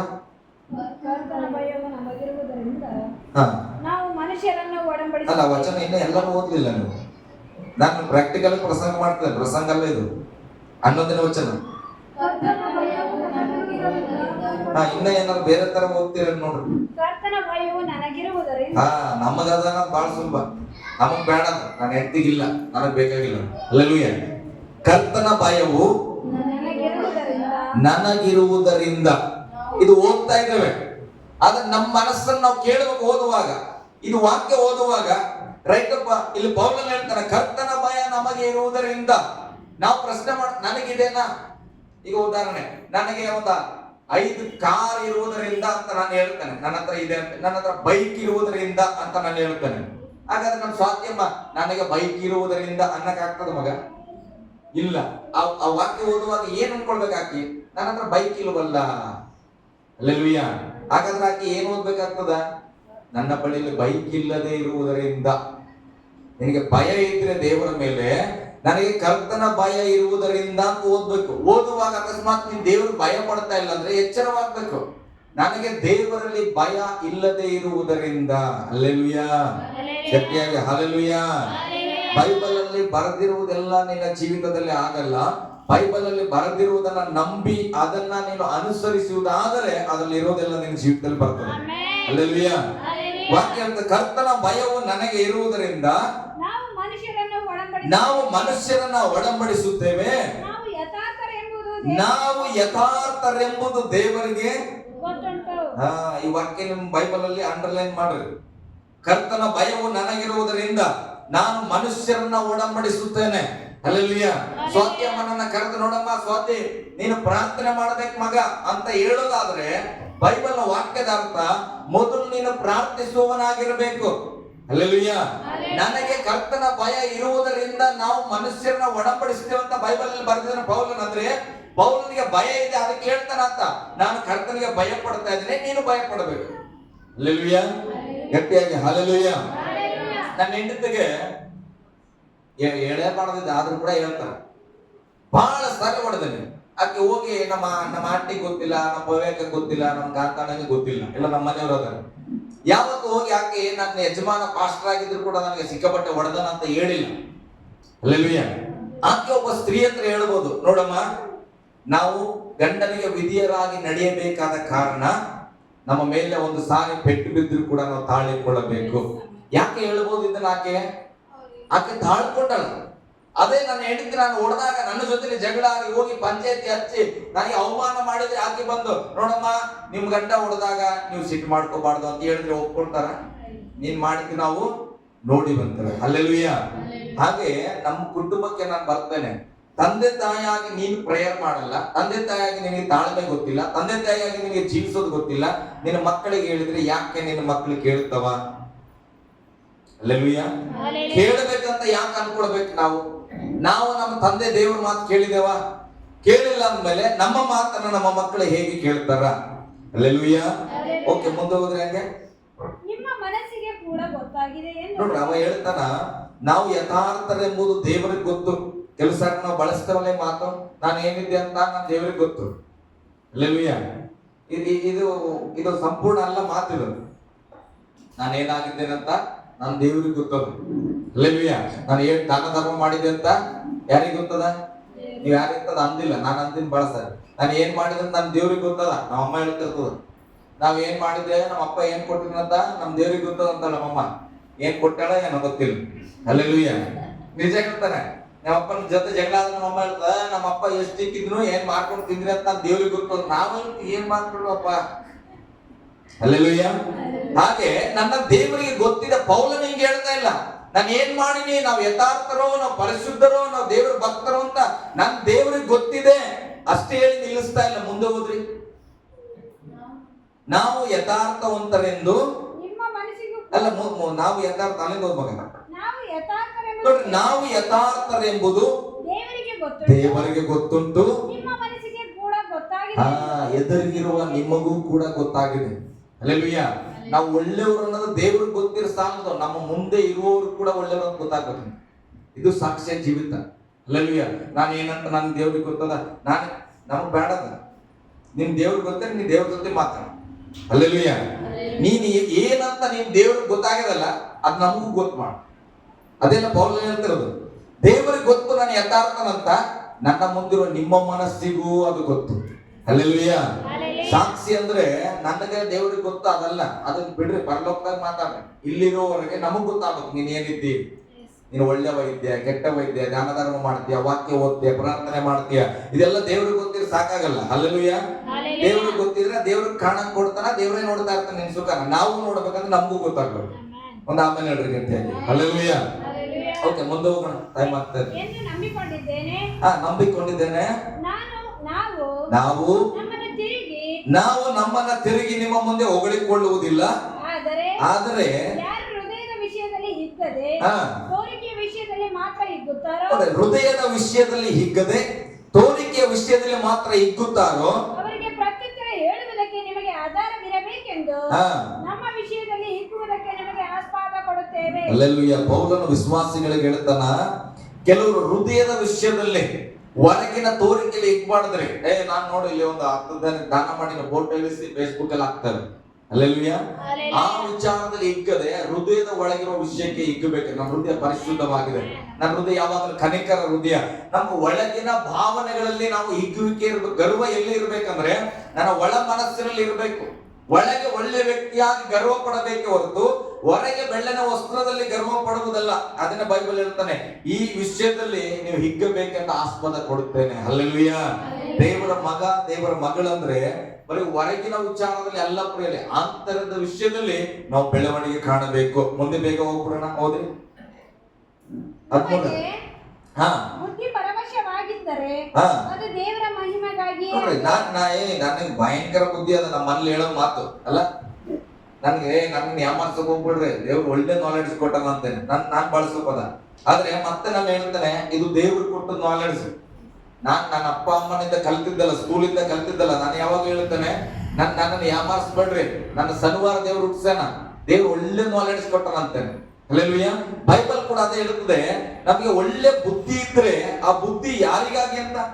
ದೇವರ ಮಹಿಮೆಗಾಗಿ. ದೇವರ ಮಹಿಮೆಗಾಗಿ ಉಪಯೋಗ ಮಾಡಬೇಕು. ನೀನು ಒಳ್ಳೆ ಕೆಲಸ ಮಾಡ್ತೀಯಾ, ಒಳ್ಳೆ ಅಡಿಗೆ ಮಾಡ್ತೀಯಾ, ಒಳ್ಳೆ ಹಾಡು ಹಾಡ್ತೀಯಾ, ಒಳ್ಳೆ ಬುದ್ಧಿ ಇದೆ, ಆ ಬುದ್ಧಿ ದೇವರ ಮಹಿಮೆಗಾಗಿ. ಅದೇ ನಮಗೆ ಸ್ವಸ್ಥ ಬುದ್ಧಿ ಇದ್ದರೆ ಅದು ನಿಮ್ಮ ಪ್ರಯೋಜನಕ್ಕಾಗಿ ಇದೆ. ಹಲ್ಲೆಲೂಯಾ. ಎಷ್ಟೇ ಉತ್ತಮವಾದ ನಾಲೆಡ್ಜ್ ಇದ್ರೆ ದೇವರ ಮಹಿಮೆ ಪಡಿಸಬೇಕು, ಮತ್ತೆ ನಮ್ಮ ಎದುರುಗಡೆ ಇರುವವರಿಗೆ ಸ್ವಸ್ಥ ಬುದ್ಧಿಯನ್ನು ಕಲಿಸುವುದಕ್ಕೆ ಅದು ಉಪಯೋಗ ಆಗ್ಬೇಕಂತ. ಹಲ್ಲೆಲೂಯಾ. ಒಬ್ಬ ತಂದೆ ತಾಯಿಯಾಗಿ ನಾವು ಇದ್ರೆ ನಾನು ಹೇಳ್ತೇನೆ, ನಿಮಗಿರುವ ಜ್ಞಾನ ನಿಮ್ಮ ಮಕ್ಕಳಿಗೆ ಸ್ವಸ್ಥ ಬುದ್ಧಿಯಾಗಿ ಬದಲಾಗಬೇಕು. ಹಲ್ಲೆಲೂಯಾ. ನನಗೆ ಬಹಳ ಬುದ್ಧಿ ಆದ್ರೆ ನನ್ನ ಮಕ್ಕಳು ಬುದ್ಧಿ ಇಲ್ಲ ಅಂತ ಹೇಳ್ಬೇಡ್ರಿ, ಕಲಿಸ್ಬೇಕು. ನೀವು ಹೇಳ್ರಿ, ಕಲಿಸ್ಬೇಕು. ಮುಂದೆ ಹೋಗೋಣ. ಅದೇ ಕ್ರಿಸ್ತನ ಪ್ರೀತಿಯು ನಮಗೆ ಒತ್ತಾಯ ಮಾಡುತ್ತದೆ. ಏನನ್ನ? ಸ್ವಸ್ಥ ಬುದ್ಧಿ ಕಲಿಸೋದನ್ನ ಒತ್ತಾಯ ಮಾಡುತ್ತದೆ. ಆಮೇಲೆ ಎಲ್ಲರಿಗೋಸ್ಕರ ಒಬ್ಬನು ಸತ್ತದ್ದರಿಂದ ಎಲ್ಲರೂ ಸತ್ತಂತಾಯಿತೆಂದು ನಿಶ್ಚಯಿಸಿಕೊಂಡೆವು. ಜೀವಿಸುವವರು ಇನ್ನು ಮೇಲೆ ತಮಗಾಗಿ ಜೀವಿಸದೆ. ಕೊರಿಂಥ 5:15 ನಿಮ್ಮ ಮನೆಯಲ್ಲಿ ಬೋರ್ಡ್ ಹಾಕೊಂಡ್ಬಿಡ್ಬೇಕು ನೀವು. ಈಗ ಜೀವಿಸುವವರು ಇನ್ನು ಮೇಲೆ ತಮಗಾಗಿ ಜೀವಿಸದೆ ತಮಗೋಸ್ಕರ ಸತ್ತು ಎದ್ದು ಬಂದಾತನಿಗಾಗಿ ಜೀವಿಸಬೇಕೆಂತಲೇ ಆತನು ಎಲ್ಲರಿಗೋಸ್ಕರ ಸತ್ತನು. ಹಲ್ಲೆಲೂಯಾ. ಹಾಗಾದ್ರೆ ನೀವು ಯಾರಿಗಾಗಿ ಜೀವಿಸಬೇಕು? ಇಂಥ ಮನೆ, ಇಂಥದ್ದು, ಇಂಥ ಕೆಲಸ, ಇಂಥ ಬಡತನ, ಇಂಥ ಸಾಲ, ಇದೆಲ್ಲ ಪ್ರಶ್ನೆ ಬರಬಾರದು. ನೀನು ಬದುಕ್ತಾ ಇರೋದು ಕ್ರಿಸ್ತನಿಗಾಗಿ. ಹಲ್ಲೆಲೂಯಾ. ಬದುಕಬೇಕಾಗಿರೋದು ಕ್ರಿಸ್ತನಿಗಾಗಿ. ಪರಿಸ್ಥಿತಿ ಏನೇ ಆಗಿದ್ರು ಕೂಡ ನಾನು ಯಾವಾಗ ಹೇಳ್ತೇನೆ, ನನ್ನ ಆತ್ಮ ದೇವರ ಪರವಶವಾಗಿರಬೇಕು, ನನ್ನ ಆತ್ಮ ದೇವರ ಬಳಿಯಲ್ಲಿ ಸೇರಬೇಕು. ನನಗೆ ಕುಟುಂಬದ ಬಗ್ಗೆ ಚಿಂತೆ ಇಲ್ಲ, ಪ್ರೀತಿಸ್ತೇನೆ, ಗೌರವಿಸ್ತೇನೆ, ಸಭೆಯನ್ನು ಹೆಚ್ಚಾಗಿ ಪ್ರೀತಿಸ್ತೇನೆ. ಹಾಗಂತೇಳಿ ನನ್ನ ಆತ್ಮವನ್ನು ನಾನು ನಷ್ಟಪಡಿಸ್ಕೊಳ್ಳಕ್ಕಾಗಲ್ಲ. ಹಲ್ಲೆಲೂಯಾ. ನನ್ನ ಆತ್ಮದ ಮೇಲೆ ನನಗೆ ಬಹಳ ಪ್ರೀತಿ ಇರಬೇಕು, ಇದನ್ನ ದೇವರಿಗೆ ಒಪ್ಪಿಸಬೇಕು. ಹಲ್ಲೆಲೂಯಾ. ಗಟ್ಟಿಯಾಗಿ ಹೇಳ್ರಿ, ಹಲ್ಲೆಲೂಯಾ. ನಾನು ಜೀವಿಸುವುದು ಕ್ರಿಸ್ತನಿಗಾಗಿಯೇ. ಈಗ ಹೋದ್ರಿ, ಈಗಿರಲಾಗಿ ಇಂದಿನಿಂದ ನಾವು ನನ್ನ ಹೆಂಡತಿನ ನಾನು ಬಹಳ ಪ್ರೀತಿ ಮಾಡ್ತೇನೆ, ಅದಕ್ಕೆ ಯಾವಾಗ ನನ್ನ ಹೆಂಡತಿನ ತೆಗೆದುಕೊಳ್ಳುತ್ತೇನೆ. ಆದ್ರೆ ನನ್ನ ಹೆಂಡತಿಯನ್ನ ಶಾರೀರಿಕವಾಗಿ ನಾನು ಯೋಚಿಸದೆ, ಈಗಿರಲಾಗಿ ಇಂದಿನಿಂದ ನಾವು ಯಾರನ್ನು ಶರೀರ ಸಂಬಂಧವಾಗಿ ಅರಿತುಕೊಳ್ಳುವುದಿಲ್ಲ, ಕ್ರಿಸ್ತನನ್ನು ಕೂಡ ಶರೀರ ಸಂಬಂಧವಾಗಿ ತಿಳಿದಿದ್ದರು. ನೋಡ್ರಿ, ಈಗಿರಲಾಗಿ ಯಾವನಾದರೂ ಕ್ರಿಸ್ತನಲ್ಲಿದ್ದರೆ ಅವನು ನೂತನ ಸೃಷ್ಟಿಯಾದನು. ಇಗೋ, ಪೂರ್ವ ಸ್ಥಿತಿ ಹೋಗಿ ಎಲ್ಲ ನೂತನವಾಯಿತು. ಶಾರೀರಿಕವಾಗಿ ಯೋಚನೆ ಮಾಡೋದಂದ್ರೆ ಯಾವುದು ಹೊಸದಾಗಲ್ಲ. ನೀನ್ ದೀಕ್ಷಾಸ್ಥಾನ ಹೊಂದ್ಕೊಂಡ್ಮೇಲೆ ನೀನು ಹೊಸ ಮನುಷ್ಯ ಅಂತ ಹೇಳ್ತೇವೆ, ಅದೇ ಮನುಷ್ಯ ಇರುತ್ತೆ. ಕನ್ನಡ ಹತ್ರ ಹೋದ್ರೆ ಅದೇ ಮುಖ ಕಾಣಿಸ್ತದ. ಅಲ್ಲಲ್ವಿಯ? ನಿನ್ನೆ ಮಾಡಿ ಸಾಲ ತೀರೋಗಿರ್ತದೆ, ಇಲ್ಲ ಸಾಲ ಇರ್ತದ, ಅದೇ ಮನೆ ಇರ್ತದೆ, ಅದೇ ಬಟ್ಟೆ ಇರ್ತದೆ. ಆದ್ರೆ ಶಾರೀರಿಕವಾಗಿ ಯೋಚಿಸದೆ ದೈವಿಕವಾಗಿ ನಿನ್ನ ಮನಸ್ಸನ್ನು ಯೋಚಿಸ್ಬೇಕು. ನೀನು ಹೊಸ ಸೃಷ್ಟಿ. ಅಲ್ಲಲ್ವಿಯ?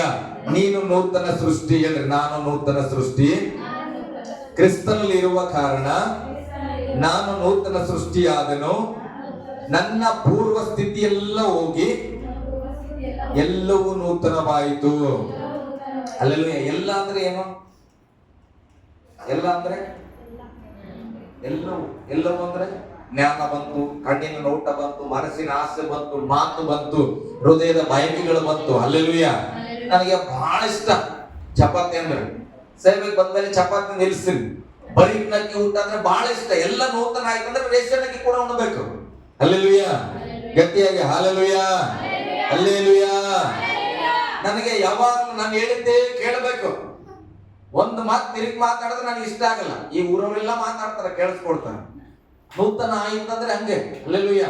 ನಮ್ಮ ಮನೆಯವರು ಯಾರು ಮಾತಾಡಲ್ಲ, ನಮ್ಮ ಅಪ್ಪನ ಹಿಡ್ಕೊಂಡು. ಯಾಕಂದ್ರೆ ಕೋಪಕೊಂಡ್ಬಿಡ್ತಾನೆ ಅಂತ ನಾನು ಹೇಳ್ತೇನೆ. ನಮ್ಮಪ್ಪ ಈಗ ಮಾತಾಡ್ರಿ ಪಾಪ, ಎಷ್ಟು ಭೀ ಮಾತಾಡ್ರಿ, ನಾನು ಏನ್ ಮಾಡ್ತೇನೆ ಕೇಳಿಸ್ಕೊಡ್ತಾನೆ. ಹಲ್ಲೆಲೂಯಾ. ಎಲ್ಲ ನೂತನ ಆಗೋದಂದ್ರೆ ಸಂಪೂರ್ಣವಾಗಿ ಬದಲಾಗ್ಬೇಕು. ನೀವು ಸಂಪೂರ್ಣವಾಗಿ ಸ್ವಲ್ಪ ಬದಲಾಗಿ ನನ್ ಗುಣ ನಿನಗೆ ಗೊತ್ತಿಲ್ಲ, ಅದು ಬೇಡ ನಮಗೆ. ಹಲ್ಲೆಲೂಯಾ. ನಾನು ಎಂತವಳಂತ ಗೊತ್ತಿಲ್ಲ, ನಾನು ಎಂತವನಂತ ಗೊತ್ತಿಲ್ಲ, ನಮಗ್ ಗೊತ್ತು. ಅಂತವನ್ನ ತೆಗೆದಾಕಿ ನೀನು ವಸ್ತುಗಳು ಹಾಕ್ಬೇಕು. ಹಲ್ಲೆಲೂಯಾ. ಆಮೇಲೆ ಬರೋಕ್ಕಿಂತ ಪದಕ್ಕೆ ನೀವ್ ಏನೋ ಇದ್ದಿರಲ್ಲ, ನಿಮ್ದೇ ಆದ ಸ್ವಭಾವ ಇದೆ, ನಿಮ್ದೇ ಆದ ಮಾತಿದೆ, ನಿಮ್ದೇ ಆದ ಸ್ಟೈಲ್ ಇದೆ. ಅದೆಲ್ಲವನ್ನ ಬಿಟ್ಟು ಎಲ್ಲವೂ ನೂತನ ಆಗಬೇಕು. ಹಲ್ಲೆಲೂಯಾ. ನನಗೆ ಹಿಂಗೆ ಬರೋದ್ರೆ ಏಕವಚನದಲ್ಲಿ ಮಾತಾಡಕ್ ಬರೋದು. ನಮ್ ಕಡೆಯಲ್ಲಿ ಹಿಂಗೆ ಹೋಗಿ ಬನ್ನಿ ಅನ್ನಲ್ಲ, ಹೋಗಿ ಬಾರಿ ಅಂತ. ಹಲ್ಲೆಲೂಯಾ. ನೀವು ಇಲ್ಲಿ ಕೂತಿರುವಂತ ಎಲ್ಲರನ್ನ ಕೂಡ ನಾನು ಹೆಸರು ಹಿಡಿದು ಮಾತಾಡ್ಸೋ ಸ್ವಭಾವ ನಮಗೆ ಊರಲ್ಲಿ. ನಾನು ಎಲ್ಲರನ್ನ ಹೆಸರು ಹಿಡಿದು ಮಾಧವಮ್ಮ ಬಾಯಿಲಿ ಅಂತಾನೆ, ದೊಡ್ಡೂರವ್ರು ಹಂಗಂತೇಳಿ. ಇಲ್ಲಿ ನಾನೀಗ ದಶವಂತಿ ಬಾಯಿಲಿ, ಜಯಶೀಲ ಬಾಯಿಲಿ ಅನ್ನಕ್ಕಾಗ್ತದ ಅಂತೇವ್ರು, ಬೇರೆನೇ ಹಾಕ್ಬೋದು. ಹಲ್ಲೆಲೂಯಾ. ಊರಿಗೆ ಹೋಗ್ಬೇಕಾಗ್ತದೆ. ಹಾಗಾದ್ರೆ ಈಗ ಬದಲಾಗ್ಬೇಕಲ್ಲ. ನನ್ನ ಸ್ವಭಾವ ಹಂಗಿದ್ರು ನಾನು ಏನ್ ಮಾಡೋದು? ಆಂಟಿ ಬರ್ರಿ, ಇಲ್ಲಿ ಕೂತ್ಕೊಡ್ರಿ, ಸರ್ ಕೂತ್ಕೊಡ್ರಿ, ಬ್ರದರ್ ಕೂತ್ಕೊಡ್ರಿ, ಸಿಸ್ಟರ್. ನನಗೆ ಈ ಪದಗಳೇ ಗೊತ್ತಿಲ್ಲ. ಸಿಸ್ಟರ್ ಬ್ರದರ್ ನಮ್ಗೆ ಇಲ್ಲನೇ, ಹೋಗ್ರಿ ಬನ್ರಿ ಅಷ್ಟೇ ಗೊತ್ತಿರೋದು. ಹಲ್ಲೆಲೂಯಾ. ಆದ್ರೆ ಈಗ ನಾನು ನೂತನವಾಗಿದ್ದೇನೆ. ಹಲ್ಲೆಲೂಯಾ. ನನ್ನ ಮಾತು ನೂತನವಾಗಬೇಕು, ನನ್ನ ಥಾಟ್ಸ್ ಗಳು ನೂತನ ಆಗ್ಬೇಕು, ನನ್ನ ಸ್ವಭಾವ, ನನ್ನ ನಡೆಯುವಂತ ರೀತಿ ಅದು ನೂತನ ಆಗಬೇಕು. ಹಲ್ಲೆಲೂಯಾ. ನಾವು ಹೋಗಿ ಉದಾಹರಣೆ ಎಲ್ಲಂದ್ರಲ್ಲೇ ನಮ್ಗೆ ಕಾಮನ್ ಅಭ್ಯಾಸ ಇರ್ತದೆ, ಹಿಂಗೆ ಕೂಡ್ತಾರೆ. ಹಲ್ಲೆಲೂಯಾ. ಹಾಗಂತೇಳಿ ಇಲ್ಲಿ ಬಂದು ಪುಲ್ಪಿಟ್ ಮೇಲೆ ಕೂತ್ಕೊಂಡು ನಾನು ಹಿಂಗೆ ಕೂತಿದ್ದೆ ಅಂತ ಇಟ್ಕೊಳ್ರಿ. ಹಿಂಗ್ ಕೂತಿದ್ರೆ ನಿಮ್ಗೆ ಏನ್ ಅನ್ಸ್ತದ? ಹಿಂಗ ಅನ್ಕೊಳ್ತಾ ನಾನು ಕಾಲ್ ಸೋರ್ಕೊಳ್ತಾ ನನ್ನ ಸ್ವಭಾವ ಹಿಂಗ ಅನ್ಕೊಳ್ತಾ ಕುಂತೀರಿ, ಏನಂತೀರಿ ನೀವು? ಇದ್ದ ಯಾವ ಸೇವಕಪ್ಪ ಎಷ್ಟು ದುರಂಕಾರ ಅದ ಅಂತಿರಿಲ್ಲ. ನನಗದು ಸ್ವಭಾವ ಕಾಲ್ ಪೈನ್ ಆಗ್ತದೆ, ನಾನು ಹಂಗೆ ಕೊಡ್ತೇನೆ. ಆದ್ರೆ ಇಲ್ಲಿ ಬಂದಾಗ ಏನ್ ಮಾಡ್ಬೇಕು? ಮುದ್ರಕೊಂಡು ಕೊಡ್ಬೇಕು ಸ್ವಲ್ಪ. ಹಲ್ಲೆಲೂಯಾ. ಬದಲಾವಣೆ ಪ್ರೇರಣೆ ನಮಗಾಗಿ ನೂತನ ಸೃಷ್ಟಿ ನಾವೇನಾಗಿದ್ದೇವೆ ಆಗಿದ್ದೇವೆ ಅನ್ನುವರು ನಾವು ಬದಲಾವಣೆ ಆಗ್ಬೇಕು. ಹೇಳ್ರಿ, ಬದಲಾಗುತ್ತೇವೆ ಗಟ್ಟಿಯಾಗಿ. ಹಲ್ಲೆಲೂಯಾ. ಎಲ್ಲ ವಿಷಯದಲ್ಲಿ ಬದಲಾಗ್ಬೇಕು ಪ್ರೇರಣೆ. ಒಂದಲ್ಲ, ನಾನು ಏನ್ ಬೇಕಾದ್ರೆ ಮಾಡ್ತೇನೆ, ಇದು ಒಂದು ಮಾಡಲ್ಲ ಅನ್ಬೇಡ್ರಿ. ಅದು ಒಂದರಿಂದಲೇ ನಿಮ್ಗೆ ಪರಲೋಕ ತಪ್ಪಿ ಹೋಗ್ತದೆ. ಹಲ್ಲೆಲೂಯಾ. ಓಕೆ, ಕೊನೆಯದಾಗಿ 17ನೇ ವಚನ ಓದ್ಬಿಡ್ರಿ. 18ನೇ ವಚನ. ಇದೆಲ್ಲ ಯಾರಿಂದ ಉಂಟಾದದ್ದು? ದೇವರಿಂದಲೇ ಉಂಟಾದದ್ದು. ಆತನು ಕ್ರಿಸ್ತನ ಮೂಲಕ ನಮ್ಮನ್ನು ತನಗೆ ಸಮಾಧಾನ ಪಡಿಸಿಕೊಂಡು ಹಲ್ಲೆಲೂಯಾ. ಗಟ್ಟಿಯಾಗಿ ಹಲ್ಲೆಲೂಯಾ. ಯಾರ್ಯಾರು ನೂತನ ಸೃಷ್ಟಿಯಾಗಿದ್ರೆ ಕೈ ಮೇಲೆ ಮಾಡ್ರಿ. ನಾನು ಕ್ರಿಸ್ತನಲ್ಲಿ ಇದ್ದೇನೆ ಅನ್ನುವರು. ನಿಮ್ಗೆಲ್ಲ ಎಂತ ಸೇವೆ ಕೊಟ್ಟನಂತ? ಸಮಾಧಾನ ಅಂದ್ರೆ ಏನು? ಕ್ರೈಸ್ತರು ಗೊತ್ತಿಲ್ಲದಿರೋ ಒಂದು ಪದ ಅಂದ್ರೆ ಇದು. ನನ್ನ ಪ್ರಕಾರ, ನನ್ನ ಸೇವೆಯಲ್ಲಿ ನೋಡ್ರು, ಸಮಾಧಾನ ಅಂದ್ರೆ ನಮ್ಗೆ ಗೊತ್ತಿಲ್ಲ ಅಂತ ನನಗನ್ನಿಸ್ತು. ನನ್ನ ದೇವ್ರ ಹೆಸರೇನು? ಯೆಹೋವ ಶಾಲೋಮ್, ಸಮಾಧಾನ ದೇವರು. ಆದ್ರೆ ಅದೇ ನಮಗ್ ಗೊತ್ತಿಲ್ಲ. ಒಂದ್ ಸ್ವಲ್ಪ ನೀರಿಡ್ತೇನಮ್ಮ ಅಂದ್ರೆ ಏನ್? ಹೈ ಹೋಗ್ ನೀರಿಡಂತ ನೀರು ಚಾಯ್ ಮಾಡಿ ಹೈ ಹೋಗ್ ಅದು ತಗೊಂಡ್ಬಾರ್ದು. ಹೈ ಎಷ್ಟ ತರ್ಬೇಕು ನಿಮ್ಗೆ? ಸಮಾಧಾನದಿಂದ ಸೇವೆ ಮಾಡೋದಂದ್ರೆ ಹೆಂಗೆ? ಸಮಾಧಾನ ನಮ್ಗೆ ಗೊತ್ತಿಲ್ಲ, ಅದಕ್ಕೆ ನಾವು ಮಾತಾಡೋದೇ ಹಿಂಗೆ. ಬೇಡಪ್ಪ, ಅದು ಬದಲಾಯಿಸ್ಕೋಬೇಕು. ಹಲ್ಲೆಲೂಯಾ. ಸಮಾಧಾನ ಸೇವೆಯನ್ನ ನಮಗೆ ಕೊಟ್ಟ ಸೇವೆ ಅಂದ ತಕ್ಷಣ ನಾವು ಅನ್ಕೊಂಡ್ವಿ ಬೈಬಲ್ ತಗೊಂಡು ವಾಕ್ಯ ಹೇಳೋದು, ಪ್ರೇಯರ್ ಮಾಡೋದು. ಅದೆಲ್ಲ ಪ್ರೇಯರ್. ನಿನ್ ಮನೆಯಲ್ಲಿ ನೀನ್ ಒಂದ್ ಬಟ್ಟೆ ಒಗಿತಾ ಇದ್ರೆ ಸಮಾಧಾನ ಒಗಿಬೇಕು. ಹೇಳ್ರಿ ಹೆಣ್ಮಕ್ಳು, ಸಮಾಧಾನವಾಗಿ ಬಟ್ಟೆ ಒಗಿತೇವೆ, ಸಮಾಧಾನವಾಗಿ ಅಡಿಗೆ ಮಾಡ್ತೇವೆ. ಹಲ್ಲೆಲೂಯಾ. ಸಮಾಧಾನವಾಗಿ ಮನೆ ಕ್ಲೀನ್ ಮಾಡ್ತೇವೆ. ಮಗ ಬಂದು ಇದ್ದಕ್ಕಿದ್ದಂಗೆ ಒಂದು ಎಣ್ಣೆ ಬಾಟ್ಲಿ ಚೆಲ್ ಬಿಡ್ತಾನ ಅಲ್ಲ ಮನೆಯಲ್ಲಿ. ಹಲ್ಲೆಲೂಯಾ. ಸಮಾಧಾನವಾಗಿ ಇರ್ಲಿ ಮಗ ಅಂತ ನಾನು ಅಂತೇನೆ. ಹಲ್ಲೆಲೂಯಾ. ಸಿಟ್ಟು ಬರ್ತದ. ನಮ್ಮ ಮನೇಲಿ ಬೆಳಗ್ಗೆ ನೀರ್ ಚೆಲ್ಬಿಟ್ಟೆ, ಯಾರು ಚೆಲ್ಲೋ ನಾನು ಹೇಳ್ಕೊಡ್ತೇನೆ. ಸಮಾಧಾನ ಮಗ ನೀರ್ ಚೆಲ್ಬಿಟ್ಟೆ ಹೋಗ್ಲಿ ಬಿಡು ಅಂತೇನೆ. ಅವನ ಟೈಮ್ ಇರ್ಲಿ ಬಿಡು ಮಗ, ಟೆನ್ಷನ್ ಮಾಡ್ಕೊಳ ಅಂತಾನೆ. ಕಾರಣ ಏನ್ ಗೊತ್ತಾ? ವಾಕ್ಯದಲ್ಲಿ ನಾವು ಹೋಗ್ಬೇಕು ರೀ. ಅದು ಏನ್ ಮಾಡ್ತದೆ ಗೊತ್ತಾ? ಅವ್ನ ಅನ್ನುವಾಗ ನೆಕ್ಸ್ಟ್ ಟೈಮ್ ಮಾತ್ರ ಹುಷಾರಾಗಿ ಕೊಡ್ತಾನೆ. ಪಾಪ ಎಣ್ಣೆ ಚೆಲ್ಲಿದ್ರು ಕೂಡ ನಮ್ಮ ಪಾಪ ಏನಂದಿಲ್ಲ ಬೇಡ. ನಾವೇನ್ ಮಾಡ್ಬಾರ್ದು? ನೆಕ್ಸ್ಟ್ ಹುಷಾರಿರ್ಬೇಕು. ಹಲ್ಲೆಲೂಯಾ. ಗಟ್ಟಿಯಾಗಿ ಹಲ್ಲೆಲೂಯಾ. ನಾವೆಲ್ಲರೂ ಎದ್ದು ನಿಂತ್ಕೊಂಡು